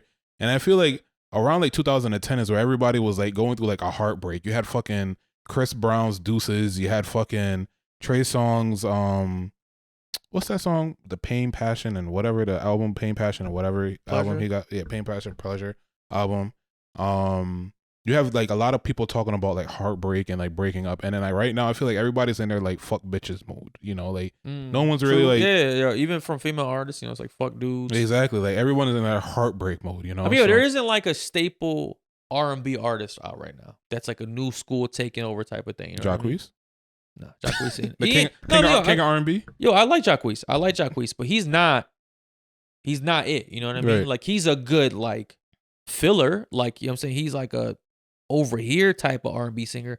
He's not. I mean, it's like to me, like Trey Songz had to run for a minute. You know what I mean? It's like you could say it was like all right, Usher, Chris Brown and like Trey Songz were kind of like at the same era, and they were both dropping great albums. You know what I mean? Like right. And Chris Brown's albums, like they've been okay. It's just not really doing it for me the last couple. It's just maybe it's just fucking too long too. It's like it's hard to listen to this guy's albums. Like this guy drops like 50 songs in it. Right. You know what I mean? His last album wasn't bad. It was better. It wasn't as bad, right? Trey Songz to me had like that was my favorite R&B singer for a very long time. And then I feel like the allegations came out and he just kind of like stopped making music. He beat up Jacquees like a month ago. He did? You didn't hear about this shit? No. Yeah, him and Jacquees got into a fight in Atlanta. Jacquees actually banned Trey Songz from Atlanta. Even I mean, not like he owns it. Good luck with that. But yeah, it was a bad look. Really? Yeah, Jacquees posted like a picture of his dreadlocks on the ground. I think I saw something about that faintly. He's like, yo, how you gonna do this to your little bro? It's like, which is always kind of like, oh, you don't want to lose a fight to somebody and then call. But it's kind of like what Chris Brown and Usher's beef. I was kind of upset about that never really came out. I don't know if that was like confirmed. Right. But I mean, yeah, you never really heard anything about it, but neither party ever spoke about actually, it. The Breakfast Club just interviewed Usher the other day and asked him like, yo, y'all good? He's like, yo, we're good. There's no issue. So it's like, whatever it might have happened, I don't think it's like okay of any substance. No, that sucks, bro. I think that's to see Trey Songz kind of I don't know. I feel like Trey Songz had the allegations, then he had a baby, and I feel like he just took a step back from like music as a whole. I don't think he's trying to avoid being the next R. Kelly. Right. I think Trey Songz definitely did some wild shit. You think? I feel like you agree with everything they say. Like, yeah, every speculation these women come up with, you're like 100% they did it. I don't say okay. What? Name one. Name another. The Tory Lanez situation initially. He shot her in the foot. He shot her in the foot. He shot her in the foot. Right. This situation, you're like 100% he did it. I don't know. I think here's my thing is like, all right, you got to think about it from like their point of view, right? Like Trey Songz was like the number one R&B singer in the world, right? I don't think you become what's the R&B singer associated with, right? Being a freak, right? There's been like a lot of women come out and like not even like allegation wise, like just talk about like the type of sex they had with this guy, and it's like wild shit. Yeah. You know what I mean? And that's not the allegation. I remember that stripper going on No Jumper talking about this nigga. I was like, that's one. That's not an allegation. She wasn't like shitting on him. You know what I'm saying? Ironically, right. But you know what I'm saying? Like, so like when guys like that who obviously have sex addictions, right? They're having like different types of sex. You know what I'm saying they're going to these Diddy parties, all this other shit. And I think things get out of control, right? And I think when you're a man of that stature, it's like you're so out of touch with like regular people and how they operate that sometimes when you meet a regular woman, you treat her like she's one of these women that you've been dealing with, right? and sometimes it just goes the wrong way. And I don't think sometimes it gets spoken in the moment. It's just like he's on to the next. Right. Like so I mean I agree that like from these females' perspective, like they think this is what happened and it is what happened. I don't think he in his mind's like, oh, I thought this was all good. You know what I mean? I don't have enough information to give my. No, I don't. I'm saying that's my theory on it. Right. I mean, I don't know. I think I just noticed you tend to agree with the allegations. Like, oh, that's it. Okay, yeah. That's it. But in terms of Trey Songz, I think I don't like the tone. Huh? I don't like the tone. What tone? This I don't like the tone you're saying. Super defensive lately. No, I'm not defensive. I'm not defensive. First the shirt, now this. Like, what's going on? It's a hot shirt. It's a great shirt. I don't know. I love the shirt. Lately, I never said it was a bad shirt. Okay, we're not saying it's a bad shirt. I'm just saying it's a good shirt. I like the shirt. Okay. It's an eye-catching shirt. Made you talk about it. I mean, no one's worried about your Adidas sweatshirt. Back to Trey Songz, right? I don't know. I think like you say he's trying to avoid the whole R. Kelly situation. Do you think it's avoidable? For the time being, I think if he stops doing whatever he was doing, sexually, dad or what, like party wise, I don't know. You know what I mean? That's just my theory. So you think it's just better for him to just kind of like fall under the radar right now? You know, like not put out music, not do anything. I think it's sometimes better just stay out the limelight. When do you think is the right time for him to come back into it? I mean, I don't know, bro. I mean, it's like, it's like he's an artist that's been around long enough where like he doesn't really need to put out anything. You know what I mean? Like I could accept his retirement because like he made great music for so long. I don't know. I think I miss him. You know, like I miss his music. I don't think we miss him specifically. We miss what I'm saying what he did. You know what I mean? In a sense, and no one's replaced him. That's I think what we miss. Like there's no like. I thought explain that. Like, why not miss him? I mean, I miss his music, right? In a sense, right? But it's like, okay, if someone took his spot, I don't think I'd miss him. In a sense, it's like, but there's no one there. Like he stopped, and then that's it. Like we've had a couple artists that come here and there, right? Like Giveon, right? But he's not consistent enough. Like I think he hasn't dropped an album in like 2 years. Right. Blast, who's not technically R&B singer, but you could kind of put him in that sense, like. But it's not true R&B, you know what I mean? Right. Like, there's no Trey Songz replacement. We thought Jacquees was gonna be it, but he's just not it. Right. Vito makes good music, but just isn't quite it. You know what I mean? Like, there's this big hole in R&B right now, and no one can quite fill it. Like, there isn't a face of R&B. Right. I mean, Chris Brown is, but besides that, like a new face, like, a new face of R&B. Yeah, but it's like. Yeah, it's like it goes through cycles. You know, it's like, all right, like I feel like, all right, they're still there. It's like Jay-Z's not the face of rap, right? But like he's still around. Yeah. He drops a song every now and then, right? But like he's not the guy you go to for like that music anymore. I think that's my issue. I think like it's like going back to the whole cycle thing. That most people right now are just not in love. You feel me? Like everyone's in like the fuck niggas, fuck bitches era, and their music is coming out like that. You know, I think we need an era switch essentially. You know, I don't know when this era started or when it's gonna end, but for right now, I'm feeling like, you know, this is what it's gonna be until like people start falling in love again. You know, like. Well, hopefully soon, man. You know, spring's coming, love's in the air. So, I mean, I don't think it's gonna be this year, but I think we're off to a good start. I think we're off to a good start this year. I think last year was definitely like, a light switch kind of went off. Like everyone's kind of like, holy shit, like this was bad, right? Like this is bad. When I think Drake was the fucking pinnacle. Yeah, like we're like, yo, let's tighten up. Yeah, when Drake dropped his album and it flopped, everyone was like, what the fuck, like. What 2023 has gone down the hill. Shit ain't been right since Young Thug got locked up, man. I'm telling you, since Tory Lanez, man. Coincidence? Tory Lanez. They Tory Lanez. I mean, that was he could have been the face of R&B. You know what I mean? Like he made great albums. I wouldn't say R&B. He's more like Drake-ish. Yeah, like that hybrid, like kind of like Blast, Tory Lanez, they're like these R&B rap hybrids. Yeah, I don't think like there's no true. I'm saying, R&B but yeah, there's like Giveon to me is like the only one, but he just lacks consistency. And even him, he's like in his own genre too. Like I wouldn't even say he's like. It's like by rights, technically, yeah, you have to put him in R&B, but like, I would say his music isn't really like R&B. It's like He's very soulful. I think that's the thing. It's like a more like a soulful R&B, like kind of like a Indie Irie kind of vibe, you know, like or okay, we can finally agree on something here. All right, like it's like more. It's not like his voice is soulful, but the content in his music is R&B. I can see that. Okay, yep. Yeah, that makes more sense. I mean, yo, we do got an actual Connecticut artist who could maybe possibly be the face R&B. Which is funny enough, bro. I was actually thinking about this the other day that like these newer artists, whether it's Zay France and you have Capella Gray, these new artists that are like on the bubble of like popping, it's like to me they have more potential than the actual artists that are already out there right now. You know, like I think to me they still have that hunger and they're still dropping the music that they just need that one song, bro. That's really puts them on the map. No, I mean Capella had it, but I don't know what the fuck happened to that. Yeah, but once you get that one song, like you also need the consistency. You need to maintain it. You need the follow up. You need the backup song. You know what I mean? Did you hear his On the Radar freestyle? Nah.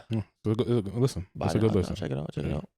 But onto our Facebook post. Yeah, I'm sorry. Let's wrap this up. Let's go. All right. So Facebook post of the day, right? So I was scrolling through. This is actually some scrolling through Facebook, right? Yeah. And I saw some local news that happened recently, right? Okay. And actually not even recently. Apparently it happened like last night. So my details are not going to be 100%, right? No, yo, don't give a disclaimer. Yo, go with the lie and stand on it. People love to say, well, no, you said the color was purple, but it was actually magenta. Okay. No, like I'm okay. Like right now, my details are not going to be 100%, right? Apparently there was a party that was thrown last night for somebody that may have been retiring from like the party scene. I don't know, right? Party where? Let's get specific. There was a party at Prestige. Okay, Waterbury. Yeah, in Waterbury. So this is local. This is where we're from. Yeah. So apparently, from what I've gathered, it was a party at Prestige that somebody was retiring from the party scene. Is that 100%? I don't know, but this is what was told to me. Okay. Right. However, I woke up today to a post from people saying, the post specifically said, "So y'all really paying $100 to get into a club in Waterbury?" So this club in Waterbury is charging $100 at the door. Supposedly. Okay, supposedly. All right. Right. So obviously it infuriated me initially, right? Why are you infuriated? You didn't pay it? I didn't pay it, right? But my problem is that if you broke, just say that. And I will say that, right? Okay. And I will say that, bro. Right. It is the inner broke person in me that sees this as an issue in Waterbury, and I feel like too many people have this facade that like this stuff like this is acceptable, right? I mean, I'll be honest with you. The first time I ever been to a party or club where you had to pay $100 was actually in Miami, which was like on the 50th floor suite. Like it was kind of like worth it in a sense. Very. It was. You were paying $100, but I feel like you were getting $100 worth of party experience. You know what I mean? Like the ambiance, the atmosphere, like the rooftop, like crazy. You know what I mean? Like it's like when you think of Miami, that's what like you envision. Right. I mean, I get mad when I got paid $20 in Waterbury. But here's the thing, right? And we're gonna get into that, right? So here's the thing. Initially when I first read this, I'm like, what the fuck is going on in Waterbury at this point, right? Because these people think they are? Because I feel like, bro, at one point it was $10 to get in a spot. I feel like for a short period it was $15, but then it trickled back down to 10, and then immediately it shot straight up to 20, and it's been like redlining at 20, right? Like the gear's about to shift where I feel like a cool 30 is coming pretty soon. Right? I'm not outside no more. Right? I feel like a cool 30 is coming really soon. But it's like, to me, it's like, and once again, I'm gonna call myself out. It's the inner broke nigga in me, right? Okay. That's like Waterbury to me does not warrant a fucking $30 entry fee to any spot in Waterbury. I mean, what if they have an artist? Well, that's a different story. Okay. Right? So if they have an artist, you're cool. To have an artist, I think $50 is like an acceptable rate to have like somebody to pay for an entry fee. But to have a $20 or $30 entry fee for a regular day, yeah, it's not worth it to me. I mean, when you start paying $20, I feel like I need amenities. Right. You know what I mean? Which you're not gonna get. Right. So $100 for a party, it gotta be open bar. Okay. You gotta give me something. I mean, like to pay $100 for a party, I need open bar. I need a buffet. The buffet is crazy. Nah, you know how sometimes like like you've been to like a Super Bowl party, like, they'll give you like there's a buffet or something. Yeah. Some type of catering. You know what I mean? A hookah, like $100 is like it needs to come with something Right. other than entry. So I'm gonna get into that, right? Okay. So I'm gonna read you some of the posts that people are saying, Right. right? So some of the posts that people are saying is what club was charging that? Somebody said Prestige. She said, "Are you kidding me? Why is it a joke? It's a joke ass bum ass bar. It's always been the people in Waterbury don't know how to act. I would never." Prestige isn't a bum bar. Let's start there, right? That's the Spanish spot over there by the police station. It's the old Temptations, right? It's a new. It just moved. Illusions, Temptations, and now it's Prestige. Right there in the corner. Right? Okay, yeah. right. Yeah, so right now, actually, they revamped it. It looks completely different in there. I haven't been inside, so I can't comment. So they pretty much, last time he was in there, it was Temptation. So they had like the bar on one side and then the party spots on the other. There's a wall in between. Right, now it's all open right now. Oh, is it that wall now? Yeah, okay. They took the wall down completely, and now the bar is on like the left side as soon as you walk in, right? So one day, me and my boy, we went in there, and I think it was like $10 again, in our maybe. Guess I was busy and I didn't get a call, but I don't know where you were that night. No. I don't know where you were that night. Hanging out with your other friends. I think it was a work night. But anyway, you wouldn't know because you didn't call me to come. But anyways, we went there. No, what it was, you weren't drinking. You weren't drinking. That's what it was. You weren't drinking up until my birthday. That's what it was, bro. Okay, I could have hung out. Okay, I drank some water. All right, cool, whatever. So, anyways, we went. This is the real A1, guys. This is the real him. All right, this guy always try to make me be the fucking demon on here. But so we went there. I think it was like $10 or $20 to get in. My boy ended up paying. But then, so to repay him, right? I got us a drink. So they was like, do you want to, I guess now they're offering sizes at the bar. Do you want a small or a large cup at the bar for most places? Kind of a typical thing, like most bars, like, you know what I mean? So that's not. I said large. Okay. Right? 1 cup. No, the bill came out to, I bought myself a drink, a beer, and his drink. I think it came to like $45, right? So then I went back to the bar again and I bought another person a drink, right? So now I'm like, well, how much is this cup? So the large cup, I want to say, is like $22 for a large. That's wild. Insane, bro. Insane work. Yo, you know what? I think the problem is a lot of these people, maybe these club owners, right? They're going outside of the state because $22 for a drink is kind of typical in certain states. You know what I mean? Like Florida, you're gonna see that. Atlanta, you're gonna see that. Houston, you're gonna see that. New York City, you're gonna see that. Boston, you're gonna see that, right? But we're not given what those states and cities are offering. Bro. Yeah, you know we're not giving what it's offering. Vibe. You feel me? And honestly, I walked in there and it was a chill night. You know, it wasn't a lit night. It was actually was a Sunday. It wasn't too many people in there. It was a girl's birthday party. She had her friends there. It was a decent time. You feel me? But it wasn't $22 worth of drink worth. You know, like it was just like a cool little experience. I mean, the cup was larger than a regular solo cup, so I mean, it was a pretty decently sized cup. But $22, bro, it's like you're stretching it. And most of the time, you're filling it up with mostly juice. Like I said, the ambiance in there is dope. It's way better than what it was before. They actually got like chairs that you could sit down on. Okay. Now too, like I don't know if there's sections during like popping nights, but it's a much better experience now. But I think to recoup that money in expensive ass drinks and expensive ass entry is insane. So to argue her point, it's not a bum ass bar. It is they are taxing people in that bar. Yo, but see, what places like that don't understand is like, yo, when you do that, you deter people away. Cause like, all right, you went there, but now you're not really like motivated to go back anytime soon. You know what I mean? Right. I feel like, yo, you're better off charging people less so they get more instead of charging people more so they get less. Right. And I think that's the recipe that a lot of places lose. You know, they like you said, they go to New York, they go to these places. So that was one person's argument, right? They were like $100 to get in. When niggas, $100 is easy in like New York and ATL and all these other places, right? But like you said, bro, Waterbury is not offering a New York, ATL, or Florida experience. It's offering not even a full Connecticut experience. Like it's pretty much like just an opportunity for people to go out. And this place is and also you gotta think about like the women in these other states be fucking. That's great. I don't think that was a factor that is included in this. Nigga. I'm just saying, like, I need some guaranteed. Like, you paid $100. $100 to get in there. I'm fucking. Nah, that's insane. But bro, they're not offering. It's not $100 worth of quality. You're going in there. You know? It's like you're going in there and they're playing trap music all night. Like it's like regular shit. Bro, that's why I don't like going out anymore. Right, but it's just not fun. You know what I mean? It's just the overall experience just isn't fun. The upcharging of everything isn't fun. You know what I mean? They just really just like took the fun out of going out. And I'm a guy that used to go out Thursday through Sunday faithfully. Bro, You know what I remember one time. I remember there was a period when like you could do Sunday at one bar, Tuesday at one bar. Tuesday it was a Temptations night. I think Wednesdays was like Illusions. Thursdays was McFarlane's. Fridays and Saturdays, like bro, you could literally they had every single day a new club or a different club you could go to every single day of the week. Like, and that was not even that's like under 5 years ago. You feel me? And it's like now we have one part and we have Prestige. Which I'm gonna argue it, right? They're calling it. Can I do something? I want to shout out to Central Square.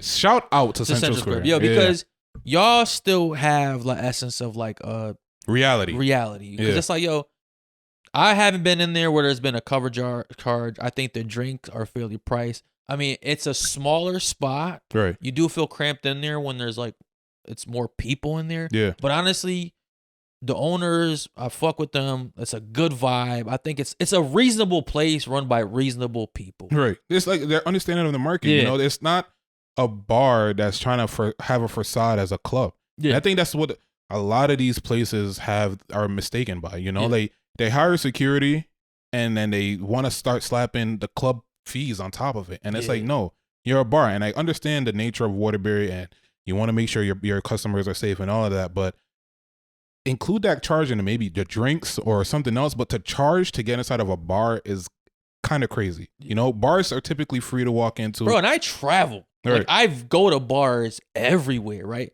When I tell you, like, this is almost like such an exclusive thing to Waterbury and Connecticut in general of charging to get into bars.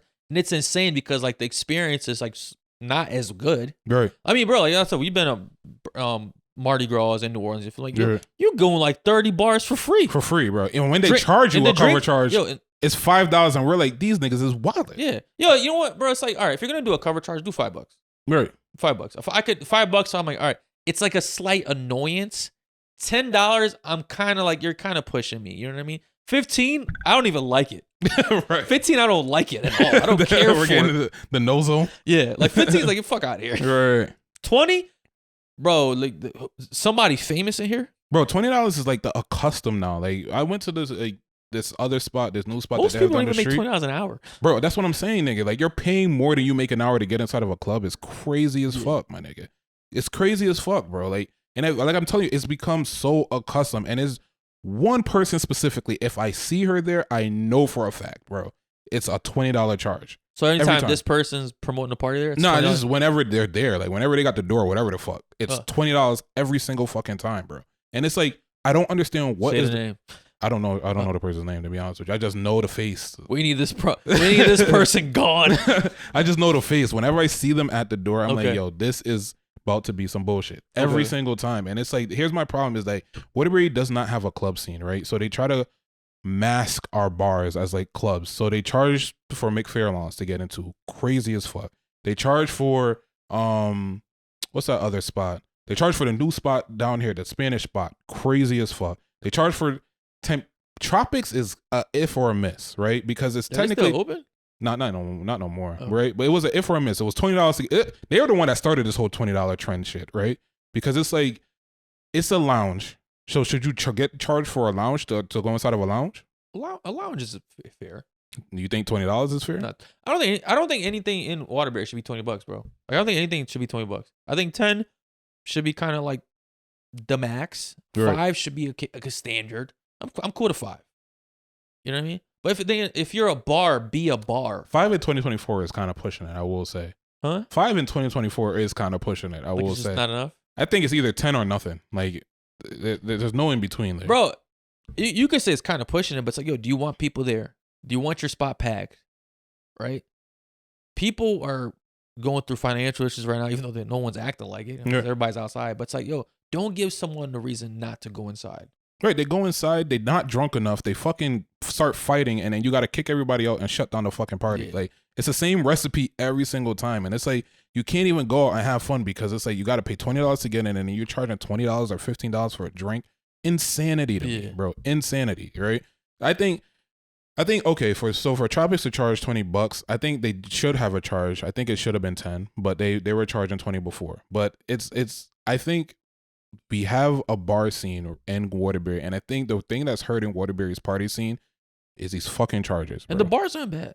The bars aren't bad in Waterbury. The bars are not terrible. Like we have that one. We got the 840 on Highland, and then we got what is it 457 downtown. I haven't been there in a little minute, but and the bars aren't terrible. I think the bar scene, we have a poppin' bar scene, but I think what we need to do, we need to kind of come together and build up this bar scene and not tear it down with the fucking upcharging, you know. But stop fighting them shits, bro. Like y'all. I mean, that's gonna happen. No, it's not gonna happen. This is the thing, yeah, bro. We've been to so many other places where this is not the norm, right? Like, yo, y'all need. All right, hold on. I'm gonna need to stand up for this one. For this goes to all the local Waterbury residents, specifically the men, sometimes the women. Stop fighting when y'all go outside. We're here for a good time. You know what I mean? We're all stressed out. Life is shit. AT&T is not fucking working. There's inflation. Stop ruining everyone's time. You know what I mean? Especially for the guys. I don't understand how a guy goes to a bar or club and fights. Because it's like, yo, what are you here for, man? You should be here for women. I think it's mainly the women that be fighting nowadays. No, they happen, right? It's usually it's a lot of guys, right? Really? It's like everyone wants to be a super thug. Like, yo, just go Mac. No, they're mad as fuck. They had to pay $20 to get in the spot. That's what's going on, bro. They're super upset. Like I would be tight as fuck too. Nigga, look at me the wrong way. I'm swinging, bro. $20 my bad to get into a bar. My is bad, insane. thug life. All right, so another person said $100 for what? Wasn't nobody there. What the fuck? Someone else said, I see y'all on Facebook. I ain't paying $100 to see y'all in a club. All right, I'm gonna wrap it up there. So I think so. Apparently after, right, once again, speculation that it wasn't $100 to get in, right? Okay. So apparently it was, they cutoff was $30, right? $30 at 12 o'clock. It was a cutoff. It's not got price. So, and then people were saying that they were still getting charged $100 after, and then some people were still upset or confused as to where the $100 was going, because if the person that's throwing the party saying that it was only $30, and then everyone else is saying that they're paying $100. Where is that $100 going from? So then I guess someone got low at the door, so scamming.